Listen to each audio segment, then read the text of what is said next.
word, I'm a real nerd. People say I'm a fool, but they never got the news that I'm a wild one. Oh yeah, I'm a wild one. You better turn it up, better keep the channel down, cause you're watching Wild Mike and his real wild child. Oh yeah, I'm a wild one. You better turn it up, better keep the channel down, cause you're watching Wild Mike and his real wild child.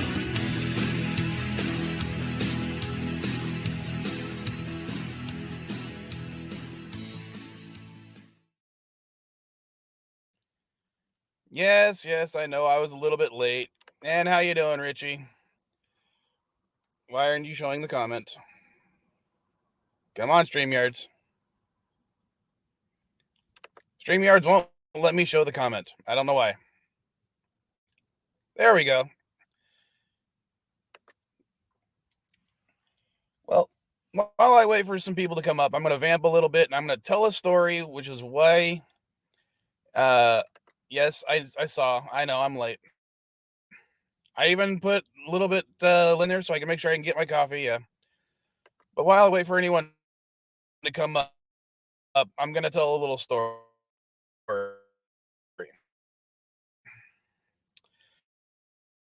That has been a job. I had to go and use the restroom, like everyone has to do it. You know, I don't know why I say it like that, but I was washing my hands at the sink after using the restroom, and a guy comes out of one of the stalls. Now, normally I wouldn't pay attention to someone coming out of a bathroom stall, but I kind of noticed, this guy was at a Walmart dressed in a full-on business suit. I mean, nice blazer, matching pants, white shirt, red tie, clean shaven, bald head like mine, except I'm not, I need to shave my head. But dressed immaculately.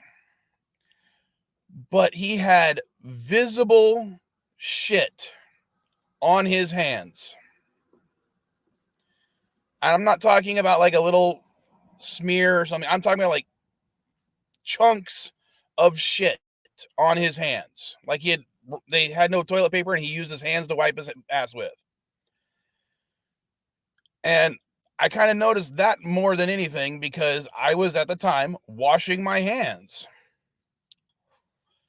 I looked at him, he looked at me, and he proceeded to walk straight out of the bathroom. And I was a little scarred by that because I couldn't imagine somebody not noticing that they had that much shit on their hands and then go out of their way not to wash their hands. I don't know if he was just worried that I was at my, or he was, worried about like, what is this guy doing? Because I'm a big guy and he was much smaller than me.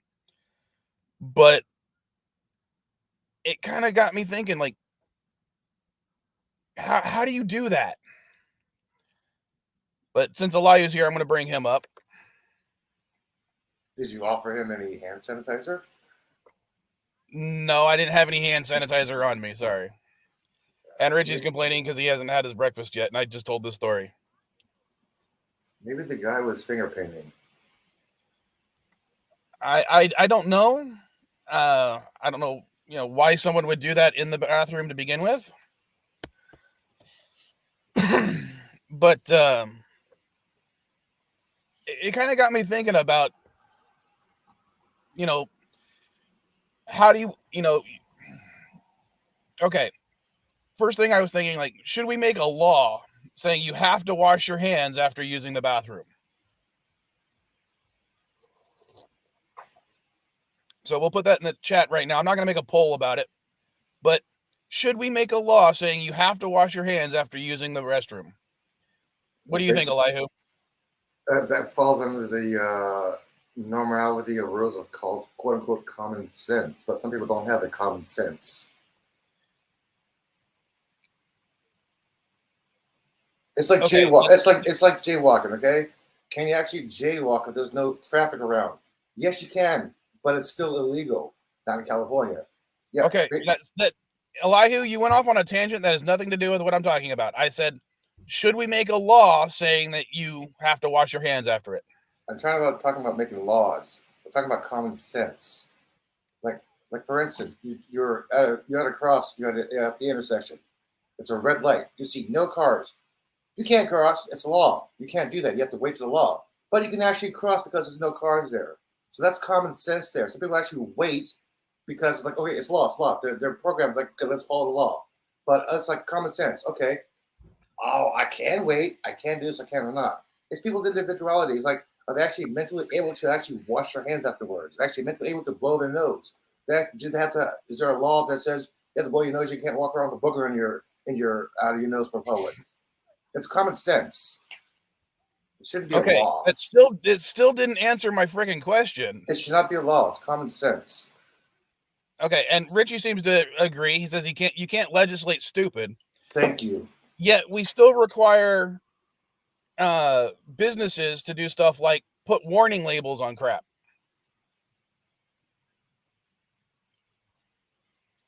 Obviously, the whole point of warning labels is to try to legislate stupidity and also to prevent people from, when they do stupid shit, so the company can't get sued, even though that doesn't really stop anyone from being sued. Do you know how many people actually pay attention to warning labels? I'm going to give you an example. Q-tips. It says, do not insert inside ear canal. 99% of people still do. People don't read instructions. Well, depends on what you mean by ear canal. I use them to clean my ears, but I don't put them in my ear canal. Yeah, you're not supposed to put them inside your ear. People still do. People don't read instructions. I read instructions. Maybe there's something wrong with me.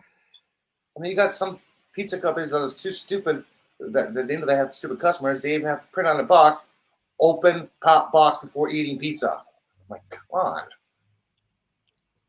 No, my favorite warning label of all time was on a chainsaw that said, do not attempt to stop with your hands or genitals. Okay. Why? Well, Richie, I tend to use Q-tips to clean stuff before I sell them, because they're great for getting into little tight crevices on toys or video games, or like old cartridge-based systems. I use Q-tips to clean the contacts on the cartridges. And Q-tips is supposed to be to apply medication like ointments, not your fingers.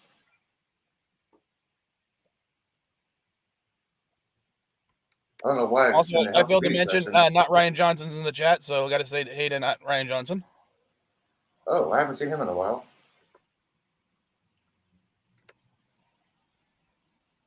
But it's just like, you can't really. I agree with Richie. You can't really legislate stupid, but would you say it is not the government's job, or would you say it is part of the government's job to try to protect you from yourself?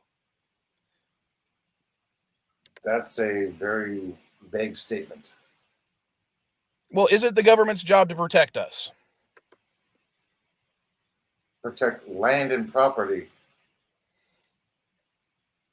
Well, people are secondary.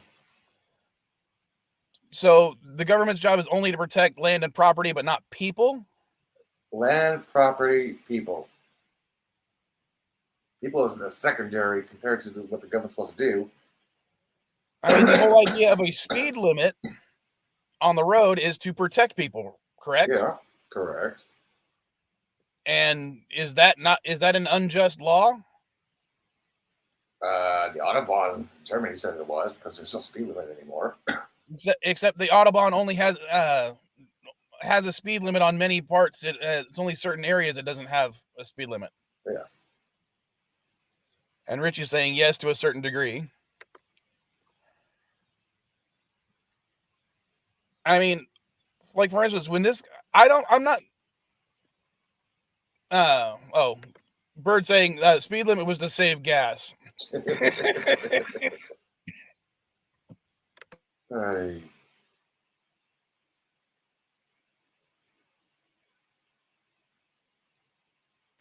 Sorry, I muted myself because I was coughing.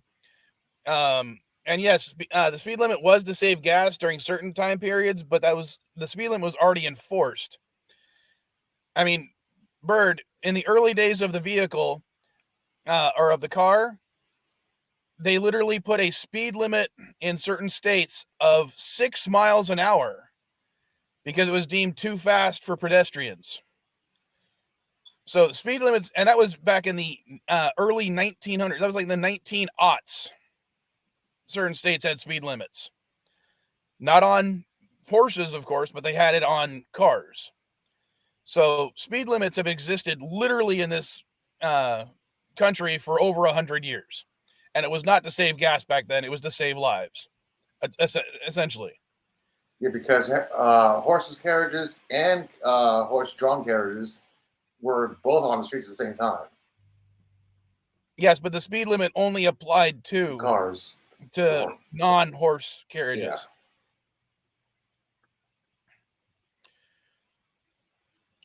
So, yeah.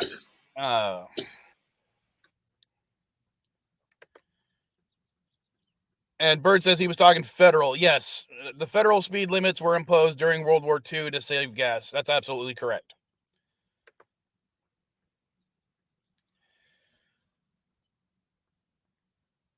And LDG saying when women invented fire, they concealed it in fear that man would destroy himself with it.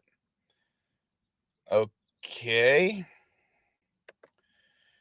That's called wake and bake, Florida style.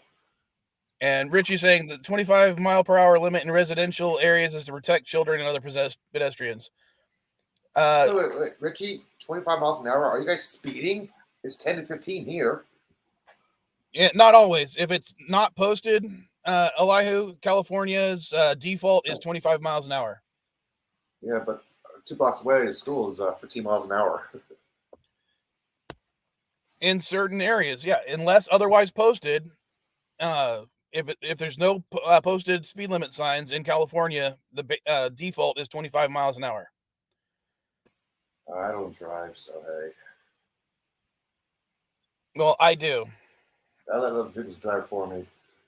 I've been driving since I was 14, so. I just let other people drive for me. Cab, bus driver, Uber drivers, hey. Take me where I want to go. And, whoop, why did it do that? You trying to highlight something? No, I was trying to repost the link in case someone wants to come in, and I'm going to ask someone to highlight it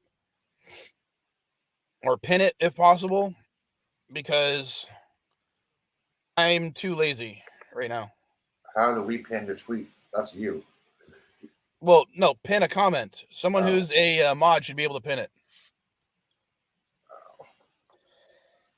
Dang, I gotta go back to YouTube now. Sheesh. Yeah, some school zones are 15, Richie. Some aren't. It depends on the school. They won't let me pin. I'm a mod. You're the ones that can pin a comment, dude. Really? I thought my mods could do that. Or no, they just changed all the mod rules, didn't they? It just says go to channel, report, or block. I'm like, I can't pin it for you. Because I've pinned comments on Bird of Praise channel before. I know that. I just tried. See? That means I got to go to the actual YouTube page. Hold on. I'll be right back, guys. Do I actually have to make this statement? It's going to play the... I don't want the echo. Here's a statement that's rarely said online. LDG is correct. Only host pins.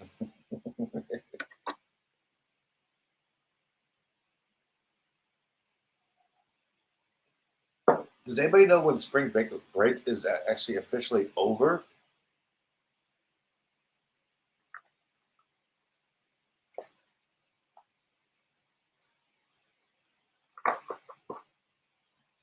Because since, LDG, I've been looking online, and since spring break is happening, airline tickets from Florida is expensive as shit. All right. I can actually get a cheap hotel. Now. I can get a cheap hotel, but flights are, wow, hell. Even Spirit is expensive.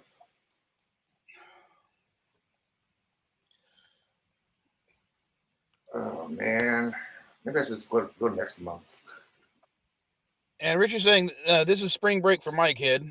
I don't know when spring break starts for my kids. I You know, probably last should know this because I pick them up from school, but no, I don't know. last month the average price for round trip tickets from here to Orlando was about $400 to $500. Now it's $700 to $800. I'm like, wow. Well, delete your cookies and try again. I did several times. No. I am not taking a bus. I'm not taking the Greyhound for 3 days to Florida, dude. Hell no. Now, if I was going to Vegas or LA, yeah, I would take a Greyhound, but not all the way across the country. 3 days, no.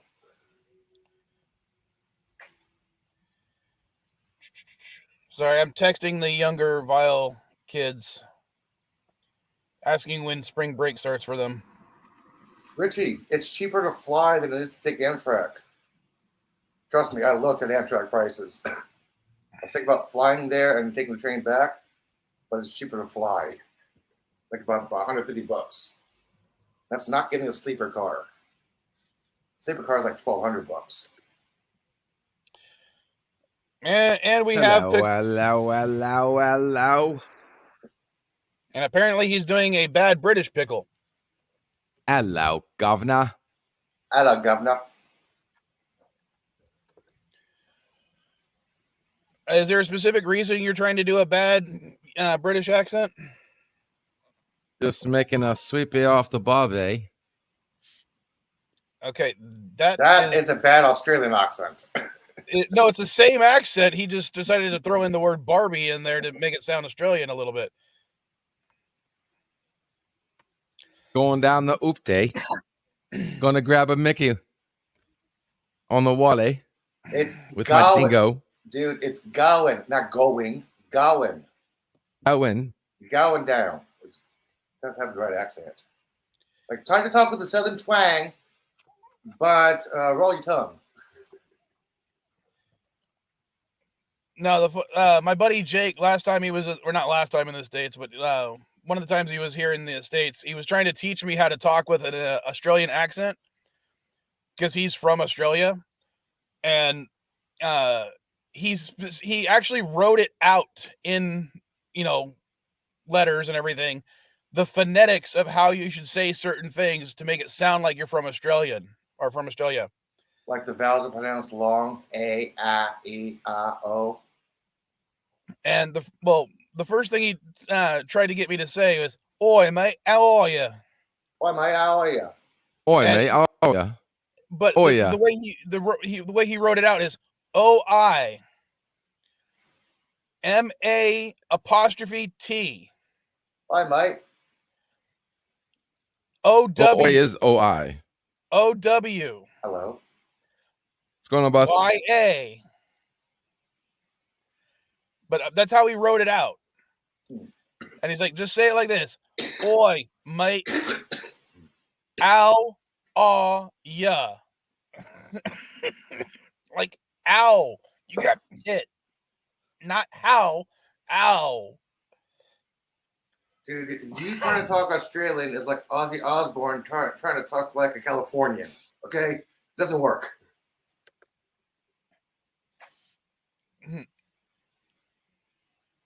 Best not take the train anyway. Good chance of derailment given the lack of safety regulations these days. I know, damn Trump signed that thing to get rid of the regulations. Yeah, except you gotta be a little bit honest about that because yes, he did that, and yes, it wasn't a good thing, but that specific derailment that happened, what was it, in Ohio or something? Which one? There's two that happened. Well, the first one. Palestine, East Palestine, Ohio. Yes. That specific one was not caused by the deregulation. No. The second one was. But the first one was not.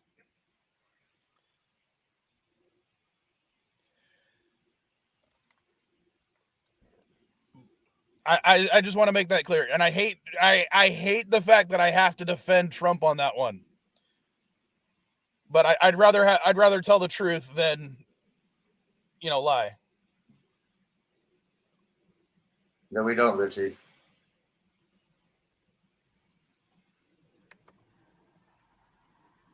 We need osteopray to settle this. No, yeah, no, we I don't. agree. No. I'd send the link to my buddy Jake, but I think he's asleep or something right now. I have no idea what time it is in Australia. Too tired to do math. I just woke up.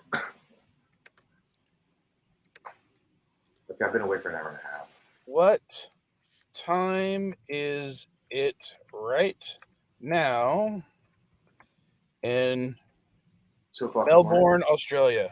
Like 2 in the morning. He doesn't live in Melbourne. He lives near Melbourne. That's why I did it that way. Yeah, it's like 2:30 in the morning. He's not going to be awake. 1:15 a dingo. It's also Monday, so he'd be going to work anyway. It's 1/2 my Wally.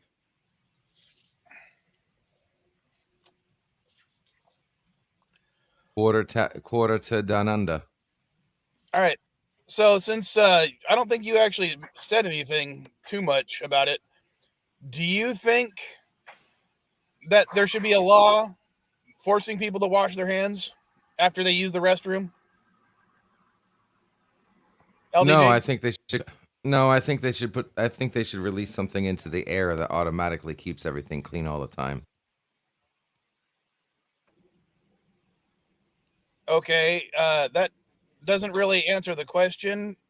It just No, sounds I say it does. I said no. They should do something else, and then I told you what they should do. How did that not answer your question, okay, sir? because the latter part has almost nothing to do with the rest of the question. No shit. But it started like, with no. I think we should do something else. So I answered your question right off the bat, gave you a quick answer, and then I gave you a follow-up with an interesting thing that they might be able to do in the future. The way you answer that question is, hey, Elihu, should we force people to wash their hands after, or should we make a law making people wash their hands after they use the restroom? And Elihu saying, no, we should have unicorns lick their hands clean. Yeah, there you go. So no. Answered your question. Like, no, they should not force it. It's so nonsensical it defies logic. No, it doesn't, because there is a way to sanitize the air. I mean, it's a thing. Yes, it's called fire. No, like it's like when you get radiation or you get a biological. They have that gas they spray on you when you walk between the doors. Like, why don't they just have that in bathrooms where you just. To get in a bathroom, to get out of a bathroom, you have to go through like de-quarantine procedures. Yeah, they use air. Yeah.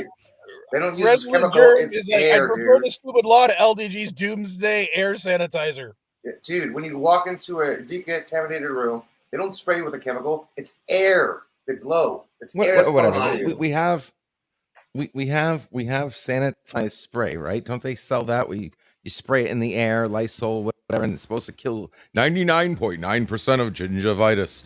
Yeah, no. They have stuff like that already. Gingivitis? Huh? What? Not gingivitis. I'm just going around. But they have air sanitizing spray, and they might as well just do that. I mean, I want you clean. I want you to wash your hands before you go to the bathroom, and after, and during. Matter of fact, I want you to piss in the shower.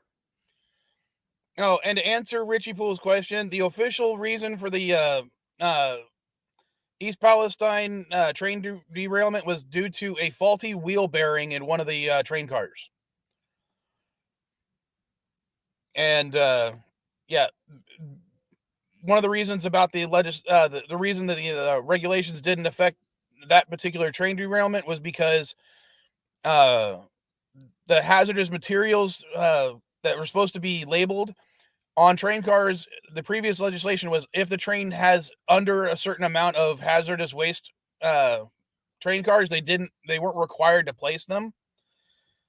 So yeah, it wasn't. That's one of the reasons it wasn't for that. Plus, it was also due to the scheduling and tracking of the trains for other, that kind of stuff. That's why this particular one wasn't that. It was just poor maintenance on the manufacturers, or the train. The people who own the train didn't do proper maintenance, but that wasn't under the regulations that Trump got rid of. That's why.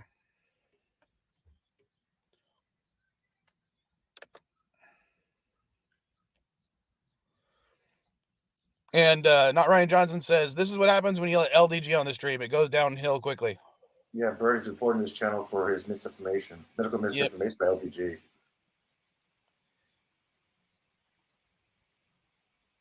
And not Ryan Johnson's going to report Bird for being a tattletale. Damn New Yorkers. Actually, yeah, Lysol does in fact disinfect gingivitis. It's just not healthy for you to actually use it. How does Lysol disinfect gingivitis unless you spread it in your mouth? You swish. It kills many bacteria. I mean, gingivitis is bacteria. Lysol kills bacteria. Gingivitis lives in your mouth, not in the air. Gingivitis yes, bacteria in your mouth. Caused by a bacteria. It is not a bacteria in of itself. It's caused by bacteria. Yes, exactly. Found in your mouth, not in the air. But I think the reason Lysol is not used as a mouthwash is because it's aerosolized, not because it tastes horrible. Well, it'll kill you if they made a human if they made a I don't know, a non-toxic version of it, maybe, but maybe Lysol come out with a mouth rinse like what's that other what's that mouth rinse, that famous one? Listerine. Listerine, yeah. If Lysol made a Listerine, then you'd be fine. But no, Listerine is a name brand, so you're I think you're talking. Oh my God! Don't go Darren on me, please. If Lysol made a mouthwash that was healthy, didn't kill you, then you'd be fine. Yes. Dang. Oh and my Lord. Yeah, that stuff should have been part of the regulations, but I'm just saying the specific regulations that Trump got rid of had nothing to do with the proper maintenance of train cars. It had to do with updating their software and updating other stuff. I'm just saying the regulations that Trump got rid of did not stop the first derailment. Not a recent president, the past president, Richie. That's what Germ is trying to say. The regulations that would have been against the maintenance were still in place.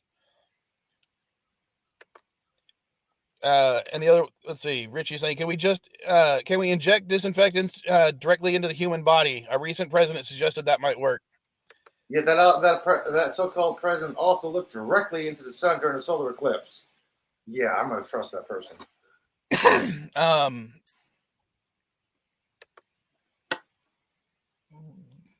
Don't make me defend Trump again, Elihu. I'm not going to get into that. Because technically you can inject disinfectants into the bloodstream, but it's incredibly dangerous and it requires a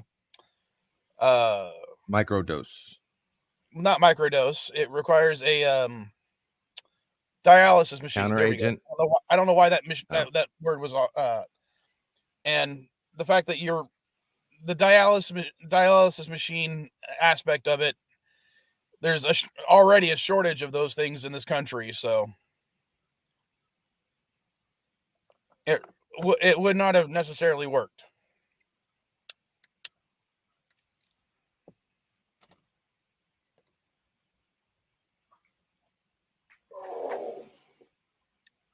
Oh, I need more coffee. Yeah, well, I have coffee right now. I've got my triple espresso mocha. So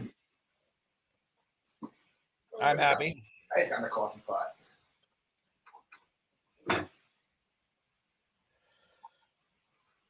So what else should we talk about unless you guys want to keep talking about the washing your hands thing? Why, for 10 fucking grueling hours? No, see, I'm the opposite. I don't think they should force them to wash their hands. That was a quote from the card. I think they should make it easier to actually stay clean while you're in the bathroom. And that's not forcing people, it's forcing the people who own the bathroom. Yeah, exactly.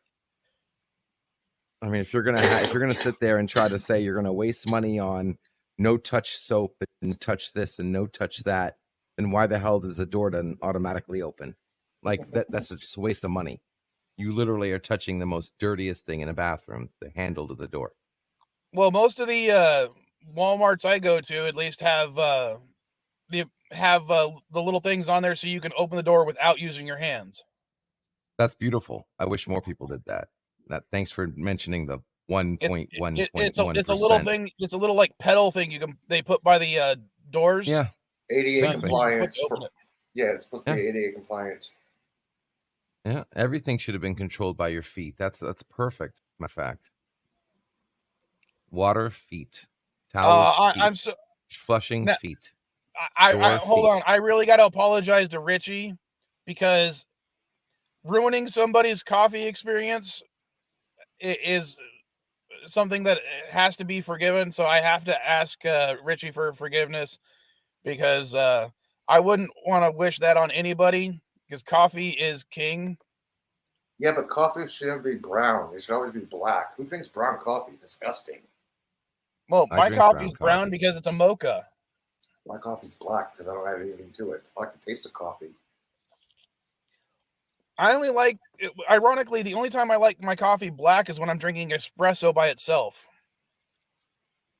Yeah, I rarely will put something in my coffee. Maybe a drop of honey or something like that, but 99% of the time it's black. And not Ryan Johnson. Everybody touches money that has all kinds of funk on it going from one person to the next. And that's absolutely true. You take a swab of any dollar bill in the United States, you'll find fecal matter on it. And cocaine. And, well, I think it was like 90% of them had cocaine. Yeah, it's like, yeah, exactly. 0.0012% of all dollar bills have cocaine on them.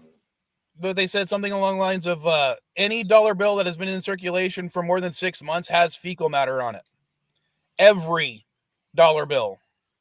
Yeah, even when you smell a fart, you are inhaling poop particles.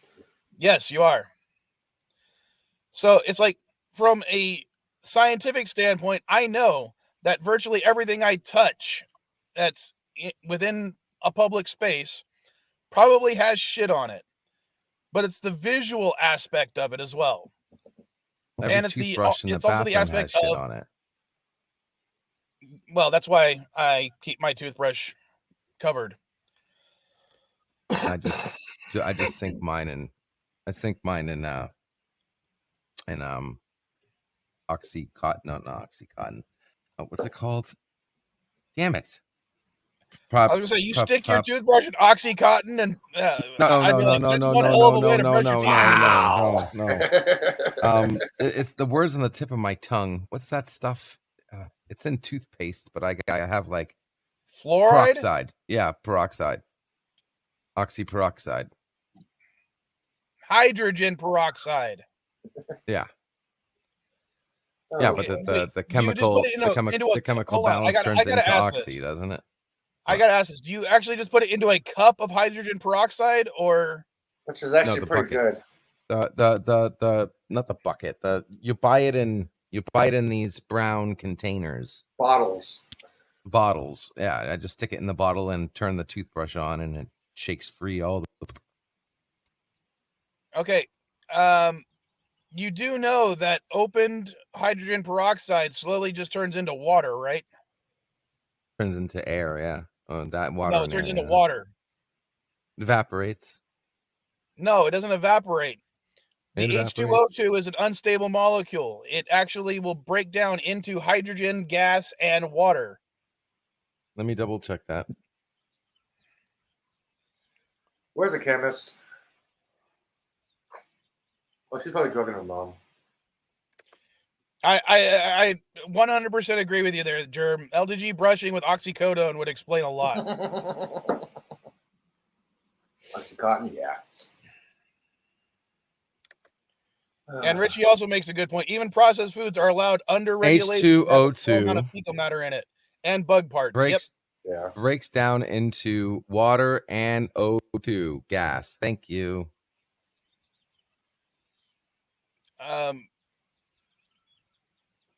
Are you sure it's oxygen? Because H2O2.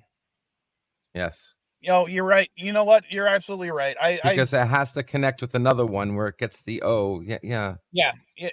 You're right. I was wrong. It's not hydrogen gas. It's oxygen gas. Thank you. Either way. Wow, LDG was right. Holy sh! We still live? We're still live. Can someone please check Texas to see if it's frozen over? Because if hell froze over. Hell, Montana is snowing and it is frozen, so yeah, hell did freeze over.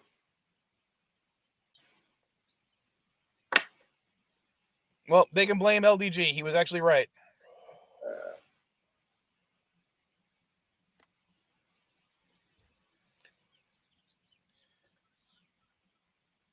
God damn it. Okay, I'll be back. I got a Jello jar.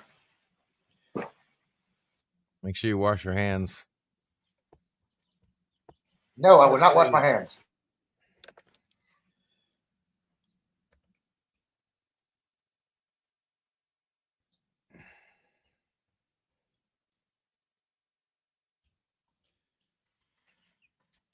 Doomed. Hey, Dandelion. And how I you had doing, fun this Dandelion? morning. Dandelion, since I'm guessing you missed my story from the beginning, out of context, how would you feel if your government decided to put a law in place saying you had to wash your hands after using the restroom?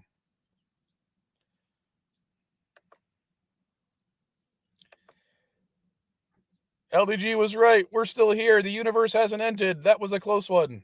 I completely agree, Richie.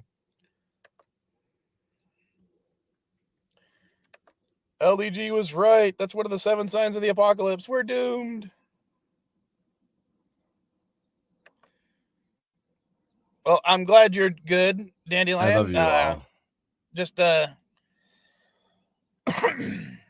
either come up into the chat or come up on the panel or put in the chat whether you think if Canada were to make a washing your hands law, if you would want that.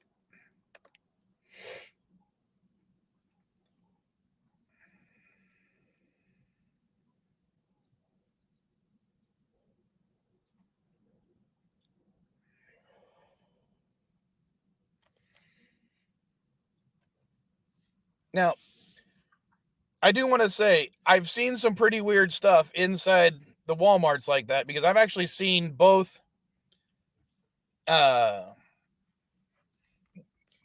people who work there as well as customers and homeless people basically using those sinks to shave, to trim their hair, stuff like that. So but yeah, specifically I'm talking about the washing the hands thing. And let's see, I support hand washing. People who don't are gross. I completely agree. But she also says a law seems a bit much though. And in all honesty, I don't think I've said my opinion on it. I agree. I don't think there should be a law. But when you see someone who doesn't do it, especially in my case, what happened this week, I don't know. It made me think, and it was just disgusting. Maybe the law you are looking for, Vile, is requiring guys to use toilet paper instead of their fingers when wiping their ass. Well, Richie, I honestly don't know. I wasn't in the stall with him watching him wipe his ass. I don't know how he was doing it. All I saw is when he exited the stall and his hands were covered with shit. I didn't check the stall afterwards to see if it had toilet paper or not. I probably should have, but I didn't.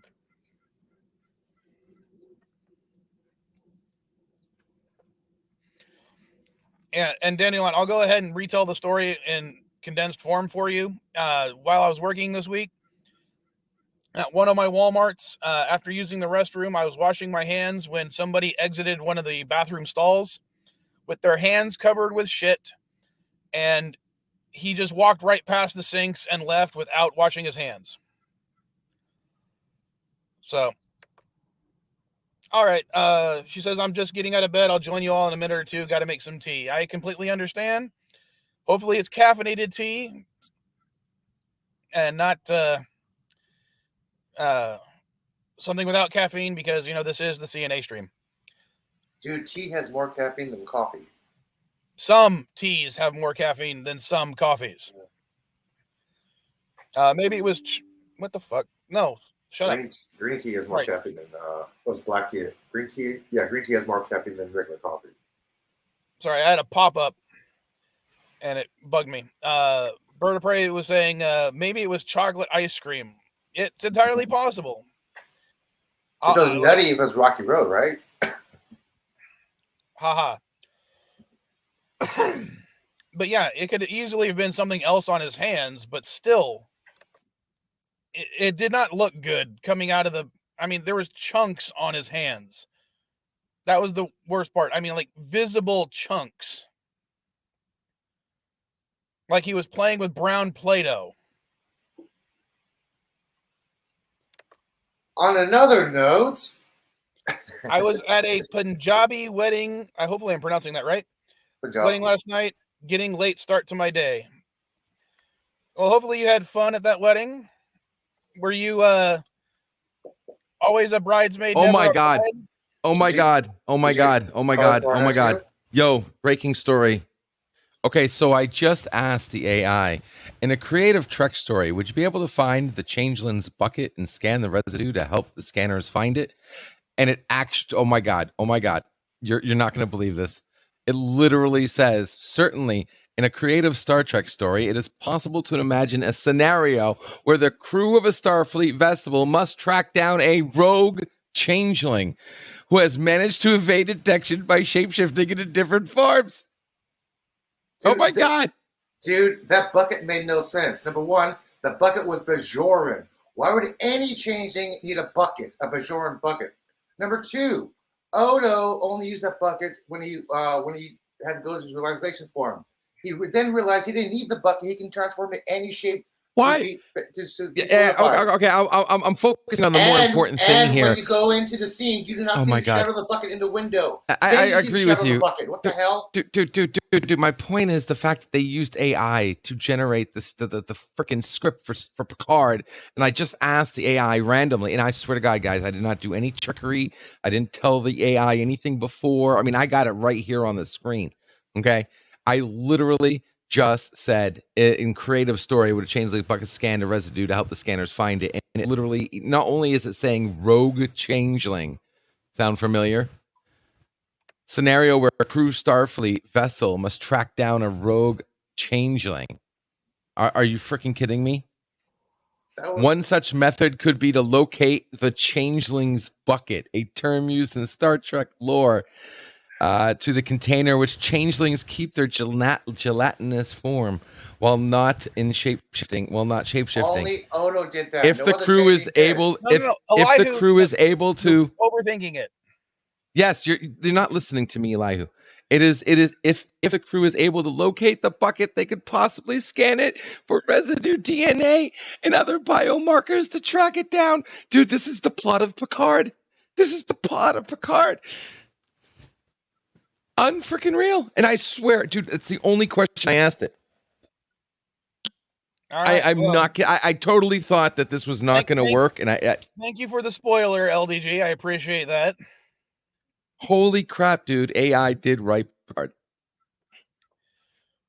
But Terry Metalis said, "You know what? Terry blocked me after I even mentioned to him if AI was involved in writing of the script."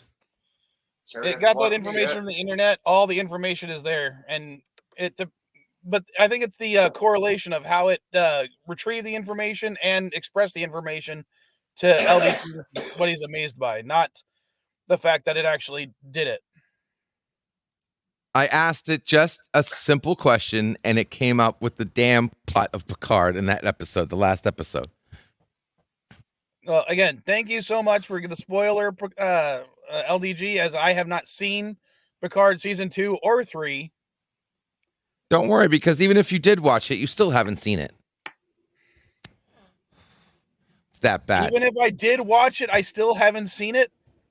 Okay, yeah, Mike, you just... Mike, since you have not seen season 2 or 3, you probably don't know what the whole thing about with Terry Metalis is. No, we talked about it last week, and I still don't give a shit. Oh, okay. And of course, just to make sure that I'm completely pinned on three sides by weirdos, and we got Darren now too. How you doing, Is Darren? LDG talking about the show being written by AI again? Yes. Apparently, but I think I that's have the difference. evidence now. I have evidence now. I'm posting this on Twitter. Anyone else can do this on ChatGPT. I'm so glad that you said evidence and not proof. Yes, Nothing's that is one of proof. my big pet peeves there, Darren. I will honestly say that anyone who says proof when they mean evidence, because what they're talking about is a preponderance of evidence meaning proof, but that's not exactly what they ever present. What, LDG used words correctly? Holy shit. Dude, something's wrong with today. Something's going to happen today. I actually agreed with him LDG 3 was times. right about something scientific, and he was also right about using the words correctly for once. That's 2 out of the 7 signs of the apocalypse. God damn it. Dude, that is, Michael's this gonna is blow getting his horn scary. anytime. Hey, who are you and what did you do with Louis? Even I'm freaked out. Who are you and what did you do with Louis? Come on, bring him back. It's kind of funny on the eve of the South Park episode where that was partially written by ChatGPT. All right, Darren, since how long have you been listening to this stream? Oh, probably about 45 seconds before I hopped on. Okay, so do you understand what the name of the stream was for? So did you hear the story? Let's see here. Wash your effing hands. No, I didn't hear that story. Okay. Not again. I can make a guess. Before I tell the story, I just want your opinion. I'm pretty sure I know what it is, but I'm gonna ask anyway. Do you think there should be a law requiring people to use the wash their hands after using the restroom? No. But I do think it's a good idea to wash your hands after using the restroom. I mean, that's two different ideas. Yeah, there. so far that's been the consensus. But the whole reason was while working this week, basically while washing my hands at one of my Walmarts, there was a guy immaculately dressed in a nice business suit, tie, the whole nine, with visible shit on his hands. And he just left the bathroom after and didn't wash them. Did you forget where you were? Walmart. I realized it was Walmart, but still, I mean, it's still gross to see someone do that. You just avoid that person and hope that any other people you meet that day didn't do the same thing. But I mean, you friggin' lefties, you always want a law for everything. Oh no! Every little social infraction. About it. No, Darren, okay. I retract that statement. Seeing something like that got wheels turning in my head, you know, and I can't help but, you know, seeing something like that just, it literally threw me off for a good half an hour because I could not get the image out of my head, and I'm trying to work, and I'm like, why would he do that? What was so important? Did I scare him? Because I'm 6'2", 300 pounds. This guy was like 5'5". Maybe he was just scared about standing next to somebody in the bathroom. Yeah, I was trying to think, why would he do something like that? Did he not notice? There can be circumstantially appropriate reasons for not washing your hands, like there's a fire in the building, or something happened and you're in a hurry, and that kind of thing. No soap. You're trying, obviously, no soap. I mean, water is better than nothing, but you're trying to avoid tipping the guy in the bathroom that at your local strip club. It's there's all different kinds of reasons. Wait, hold on. I have to go. Since you started that tangent, Darren, I gotta ask: is there a guy at a local strip club that requires tips? Well, I don't know about local, but when I went to Pure Platinum in Fort Lauderdale, Florida, when the boat pulled into Fort Lauderdale, they had just like in the movies, they had a very dapper looking black gentleman in there with a tuxedo on who would hand you a towel, and then you were expected to throw some money in his tip basket. And I went in there, and my senior chief was in there ahead of me, and I watched him not wash his hands. and avoid interaction with the guy. And so I was in Rome. I did the same thing, and then later I asked him about that, and he's like, well, uh, it's a calculated trade-off. And I'm just thinking, okay, well, maybe that's appropriate here. I don't know, but that's the only one I've ever been to that had anything like that in it. So normally I would have washed my hands, but I didn't bring Okay. any. The I'm only sorry, reason, Derek. the only Appropriate reason I wanted trade-off. clarification, hold on, I'm sorry. the only reason I wanted a clarification, Darren, Yeah, is yeah. in my entire adult life, I've never been to a strip club. Mhm. So I wouldn't know what's inside the bathrooms. Well, when you're in the Navy, there's an unofficial sort of rite of passage, I guess, that where you eventually find yourself in one because the guys in your sub school class or your unit or whatever want to go, and then they drag you along, that kind of a thing. And if you're curious, then you'll go. But Pure Platinum was that was an experience. That was one of those places where if you walked in and there weren't 12 penthouse Playboy quality women dancing on the tables and on the stage, there was something wrong, from what I've been told. And the women that served you drinks were only slightly less attractive. They were like, okay, you could see them being in like club or uh, maybe a Hustler or Well, something like no, that. don't get me wrong, Darren. I've dated strippers in the past. Hell, I went to one of my high school form rolls with a stripper. Oh, that's not cool. But go ahead. Go ahead. Oh, a lot of the other people were jealous. Some of the girls and a lot of the guys were jealous. But I even back when I was a young guy, I would never have wanted to date a stripper. well, I was 16, and Yeah. she was the daughter of one of my coworkers at Jack in the Box. So, and she was only 19. So, funny story. The cliche, I'm only stripping to put myself through college.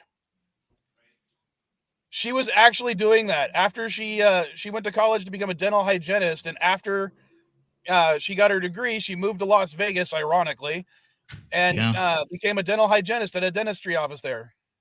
Yeah, I knew gals like that too. They were outside of the submarine base in Groton. There was a place, I don't know if it still exists, called Rosie's Cantina.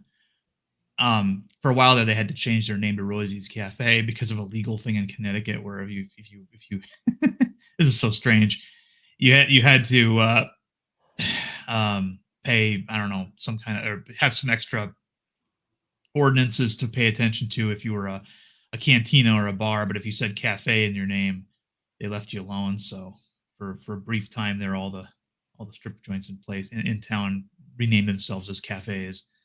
But anyway, there was a couple of gals in there that were going through college, and I'm sure my boat probably paid at least half their way. But and they all lived in Rhode Island, and it was not a. I don't want to get off on a stripper tangent, but they had to have security follow them home, but what they had to do first was drive an hour in the opposite direction, and then turn around and drive, back the way they came, and then to their actual house, just to throw off anybody who might be following them. And the part of the job of the bar security was to follow them and make sure they got home okay. It was part of the deal. So when you get done with your shift, no, you got about 3.5 more hours left of driving. So it was that's kind of weird. Yeah, it was. Yeah, but anywho, so little DG is convinced that AI has a hand, at least in the writing of Picard, because he sees things that he thinks that an AI would do. And I could go either way on it at this point. For shits and giggles, I've used the some of those AI programs, including I think ChatGPT, just to I put in, can you give me an episode, write a script for an episode of Star Trek, or write an episode of I think one of the ones I did was Lost in Space, 1960s. And they do a fairly good job of writing a script. It's incredibly generic, but it's entirely possible. Troll is back. Hey, Kronos. Well, How that's you kind doing, of been Kronos? they're amongst conspiracy theorists. That's kind of been a open secret so far in Hollywood. I mean, She-Hulk made a joke that the showrunner Kevin Feige, Right. was an AI. So I mean, it's almost like they're admitting it to you under the guise of parodying the idea. You know what I mean? Yeah, I Yeah. mean, but you could, at least when it comes to Marvel movies, every introductory episode movie for a character has followed along the same lines, to the point where every single one of them, the main villain, is basically the same powers as the hero, just slightly different. I mean, Iron Man, you have Ironmonger. Hulk, you got Abomination.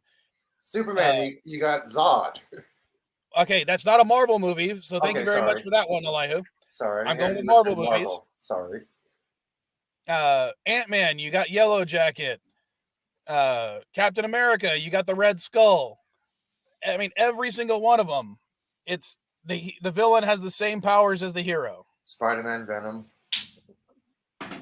Spider-Man doesn't count because Venom didn't appear in Marvel MCU. So once again, thank you, Elihu, for missing the point. Actually, he did. He did. Homecoming. Look at the very, very end. Or No Way Home. Look at the very, very end at the bar. Venom's in the MCU. Okay, that wasn't Homecoming. Oh, That No Way was Home. Sorry. No Way Home. Yeah, sorry. And again, that's not the first Marvel movie featuring that hero.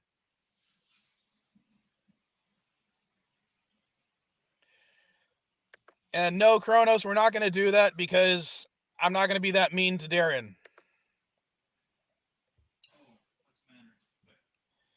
Maybe one of these days, me and Darren can actually have a full-on debate about it on one of these streams, but not today. I'm not in the mood. That's why he's not. Oh, okay. That's why he didn't quote your what you talked about. He just highlighted. He didn't say Gotcha. it verbatim. Gotcha. I'm also making burgers right now, but no, no, you're right. I didn't really stop and think about it. Yeah, every Marvel origin movie, basically the hero fights a doppelganger, including Black Panther.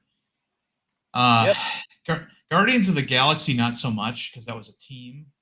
But Thor. What about Miss Marvel? Thor fought Loki. I didn't see Miss Marvel. Thor fought Loki, and I guess you could kind of consider that. He fought another god, so that you can argue that. Yeah. And yes, Guardians of the Galaxy, I would even put it that way because it was a team versus a team, but one team was dominated by a insane guy, and the other team was dominated or was more of a family. Because what's his name? Oh God, what was his name? The villain, the main villain in Guardians of the Galaxy 1. Oh, that's Ronan the Accuser. Thank you. He had his henchmen, he had Nebula, so he had a team with him. They just didn't get along together.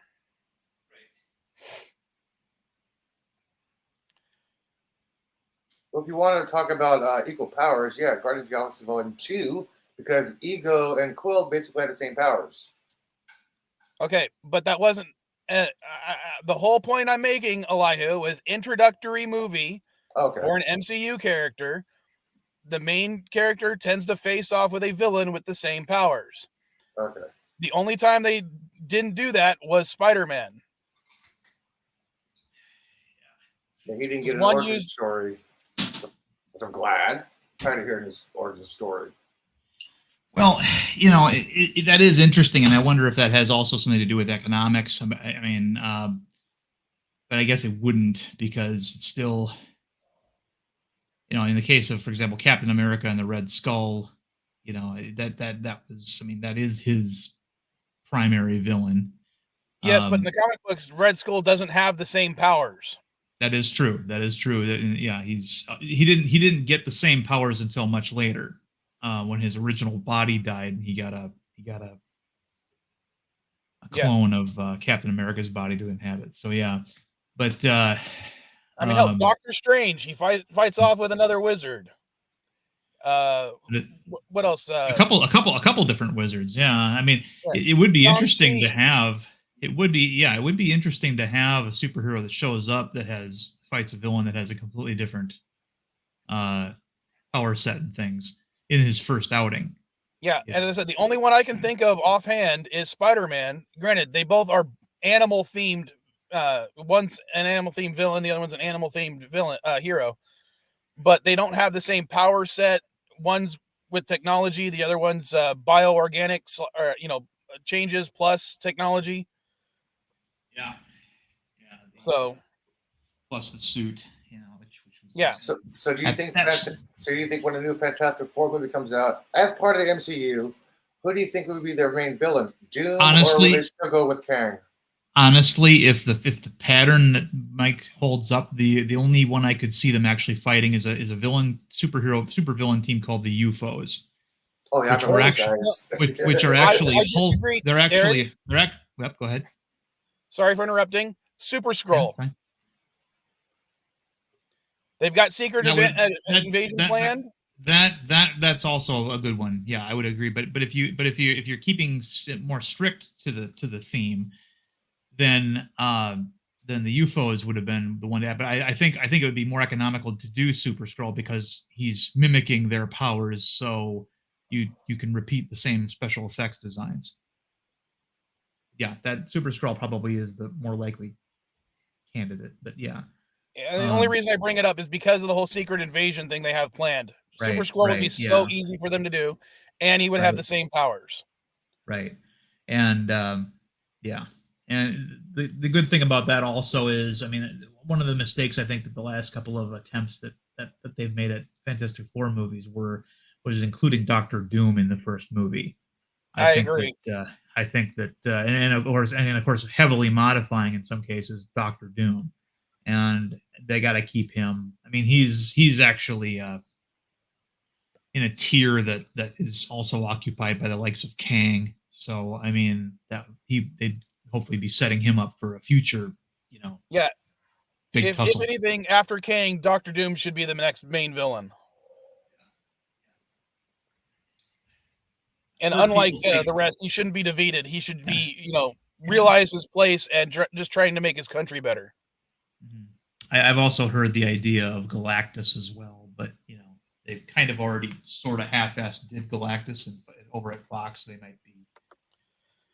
Well, if they would, I wouldn't do Galactus as a main villain. I could easily see him being the villain of a second Fantastic Four movie, but they've already done that once, and it wasn't done very well, so I'd rather them leave Galactus alone for the time being.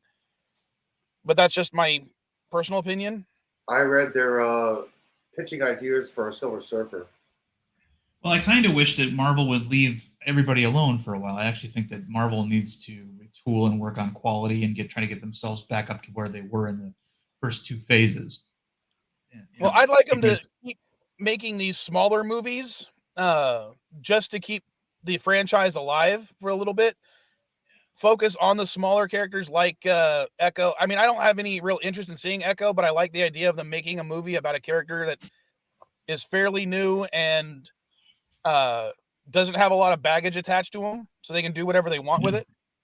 Yeah, I'm not crazy about them leaping over about 30 to 40 years worth of great stories to be able to show us now Kamala Khan and Ant-Man's daughter and stuff like that. I think that they should have saved that for way farther down the road. But I think they're setting up for Young Avengers. Yeah, and I think the only reason they did that is because of how well the Young Avengers animated movies did. They're like the only animated Marvel movies that did really well, especially among the younger demographics.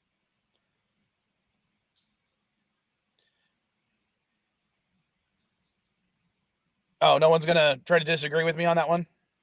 I haven't seen it, so I mean, if I had seen it, I know that I don't care very much for any of the newer characters that have come out from Marvel in the since the turn of the century. Yes, Squirrel Girl.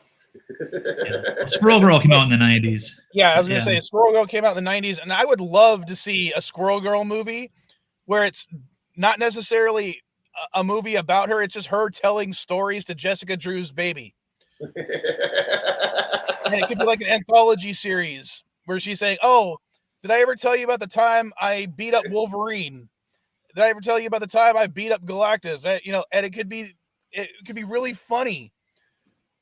I would love to see something like that. You got little squirrel nips with a little bow tie hanging out. Yeah. There should be a Squirrel Girl movie versus Galactus. Yeah. Girl power. It's not squirrel power. It's girl power. Yeah.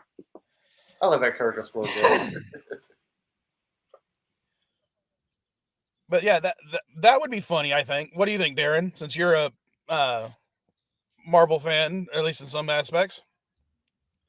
I honestly don't care what they do anymore. They're not putting out quality materials, so it doesn't matter. No, I'll be honest with you. I think they haven't necessarily. None of the Marvel movies are top tier quality. They're popcorn flicks. Even as popcorn flicks, there's a noticeable difference between phases 1 and 2 and what we have now. Yeah, 1 and 2 explored the being that big of a difference, to be honest. Sorry. 1 and 2 they explored the characters. 3 and 4 actually expanded upon the storyline.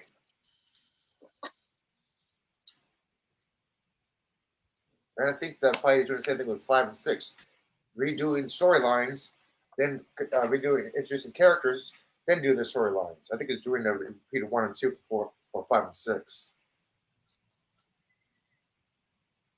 Do you know what I mean, Darren? Yeah, hold on. I'm making my point. No. Oh, wait, he's cooking. Sorry. Well, phase 1 and 2, we had the introduction of characters. Then 3 and 4, you have the storyline with those characters involved. 5 is introducing characters, and 6 is going to be the storyline with those characters involved. I think he's just doing a repeat of 1 and 2 as 5 and 6. Introducing characters and continue with the storylines. Because we're getting new character introductions, then we're going to continue with the storylines. Basically, 5 and 6 is repeating 1 and 2. Well, going by what they did with the Avengers movies, several individual movies before they came out with the actual team movie, how would you guys feel if they did the same thing with the X-Men? Like, do a Iceman movie, do a Wolverine movie, do an Angel movie, and then do an X-Men movie?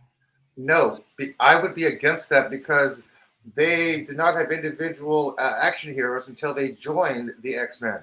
They were misguided teenagers who was going through mental puberty, who was developing their powers. You want to do the story about Iceman? Yeah. Talk about his origin story, his kid growing up, getting his powers. Then you do with Jean Grey growing up, doing the powers. Yeah. But with them actually doing hero stuff, it's not until they actually joined the X-Men, until they actually went to the Academy. So, no, that would not work. I don't know. I think it could work if they did it like an Iceman movie where they what the kind of stuff they implied in what was it, X-Men 2 or X-Men 3? I can't remember which one. About like him being rejected by his family because of his powers. Then that sounds action-packed. I mean, here's the thing. There's two different kinds of superhero team books. There's conglomerations of of characters that have their own comics, and then there's actual built from the ground up team books like the Fantastic Four. And when Marvel and Stan Lee came up with the Avengers, they were basically trying to do Justice League. Yes. There was, but then quickly they noticed that Fantastic Four, which was a homegrown, built from the ground up team book, was selling better. And so as they started shuffling characters out of the Avengers, they started replacing them with characters that did not have their own books. So, and I don't think that X-Men works. It would have worked at all if you'd had an Iceman series or a Cyclops series ahead of time. They have to be introduced as a group together. I see where you're going with it. I'm just throwing it out like as a thought experiment. Right. But there's certain of the original team of X-Men, and I'm talking about the original team: Beast, Iceman, Angel, Cyclops, Marvel Girl. Yeah. Right. I could see them doing like a couple of solo book movies beforehand, and similar to the Nick Fury thing at the end, having Cyclops or Professor X recruit them, and then doing a full-on X-Men movie versus Magneto, like they did beforehand. Everybody knows that's coming, though. That's another problem with that idea. Is that when we saw Iron Man for the first time, nobody really thought that there was going to be an Avengers movie. They thought that it was going to be like other superhero movies where, okay, Iron Man's going to have his own little pocket, universe or whatever. He might have a guest star cameo here and there, but there's going to be, and then at the end they gave you the whole Avengers Initiative Nick Fury moment. Yeah. And with X-Men, everybody would already be expecting that, because they know that that's a team. I completely agree, but I still think it could be something they could do, because it would still make hype for it, even though the processes it's a tried and true process at this point. And to answer Kronos, yes, Iceman is an Omega level mutant, because essentially his powers are not necessarily making cold; it's freezing molecules in their place or removing energy from molecules. Yeah, they've upped his power level considerably. But now in your thought experiment, though, the one thing I could see though is them using Disney Plus to introduce characters in like a streaming series. Each one gets like a 4 or 5 episode streaming series, or a special event like the Man-Thing, Werewolf by Night special, and then using that to help build hype for the motion picture. That I could also see, and I think your idea is actually better, Darren, to be honest, because they could do like 1 or 2 episode arcs. Say they got 10 episodes like they normally do. For each character getting 1 to 2 episodes, and then building up a possible threat for the movie being Magneto or someone else from if they're falling for the introductory thing, it'd probably be the Brotherhood of Evil Mutants. And then but that way each character has some development before the movie, because that's one of the biggest problems about ensembles is individual characters have no development. And let's face it, the original Fox X-Men movies are Wolverine with the X-Men.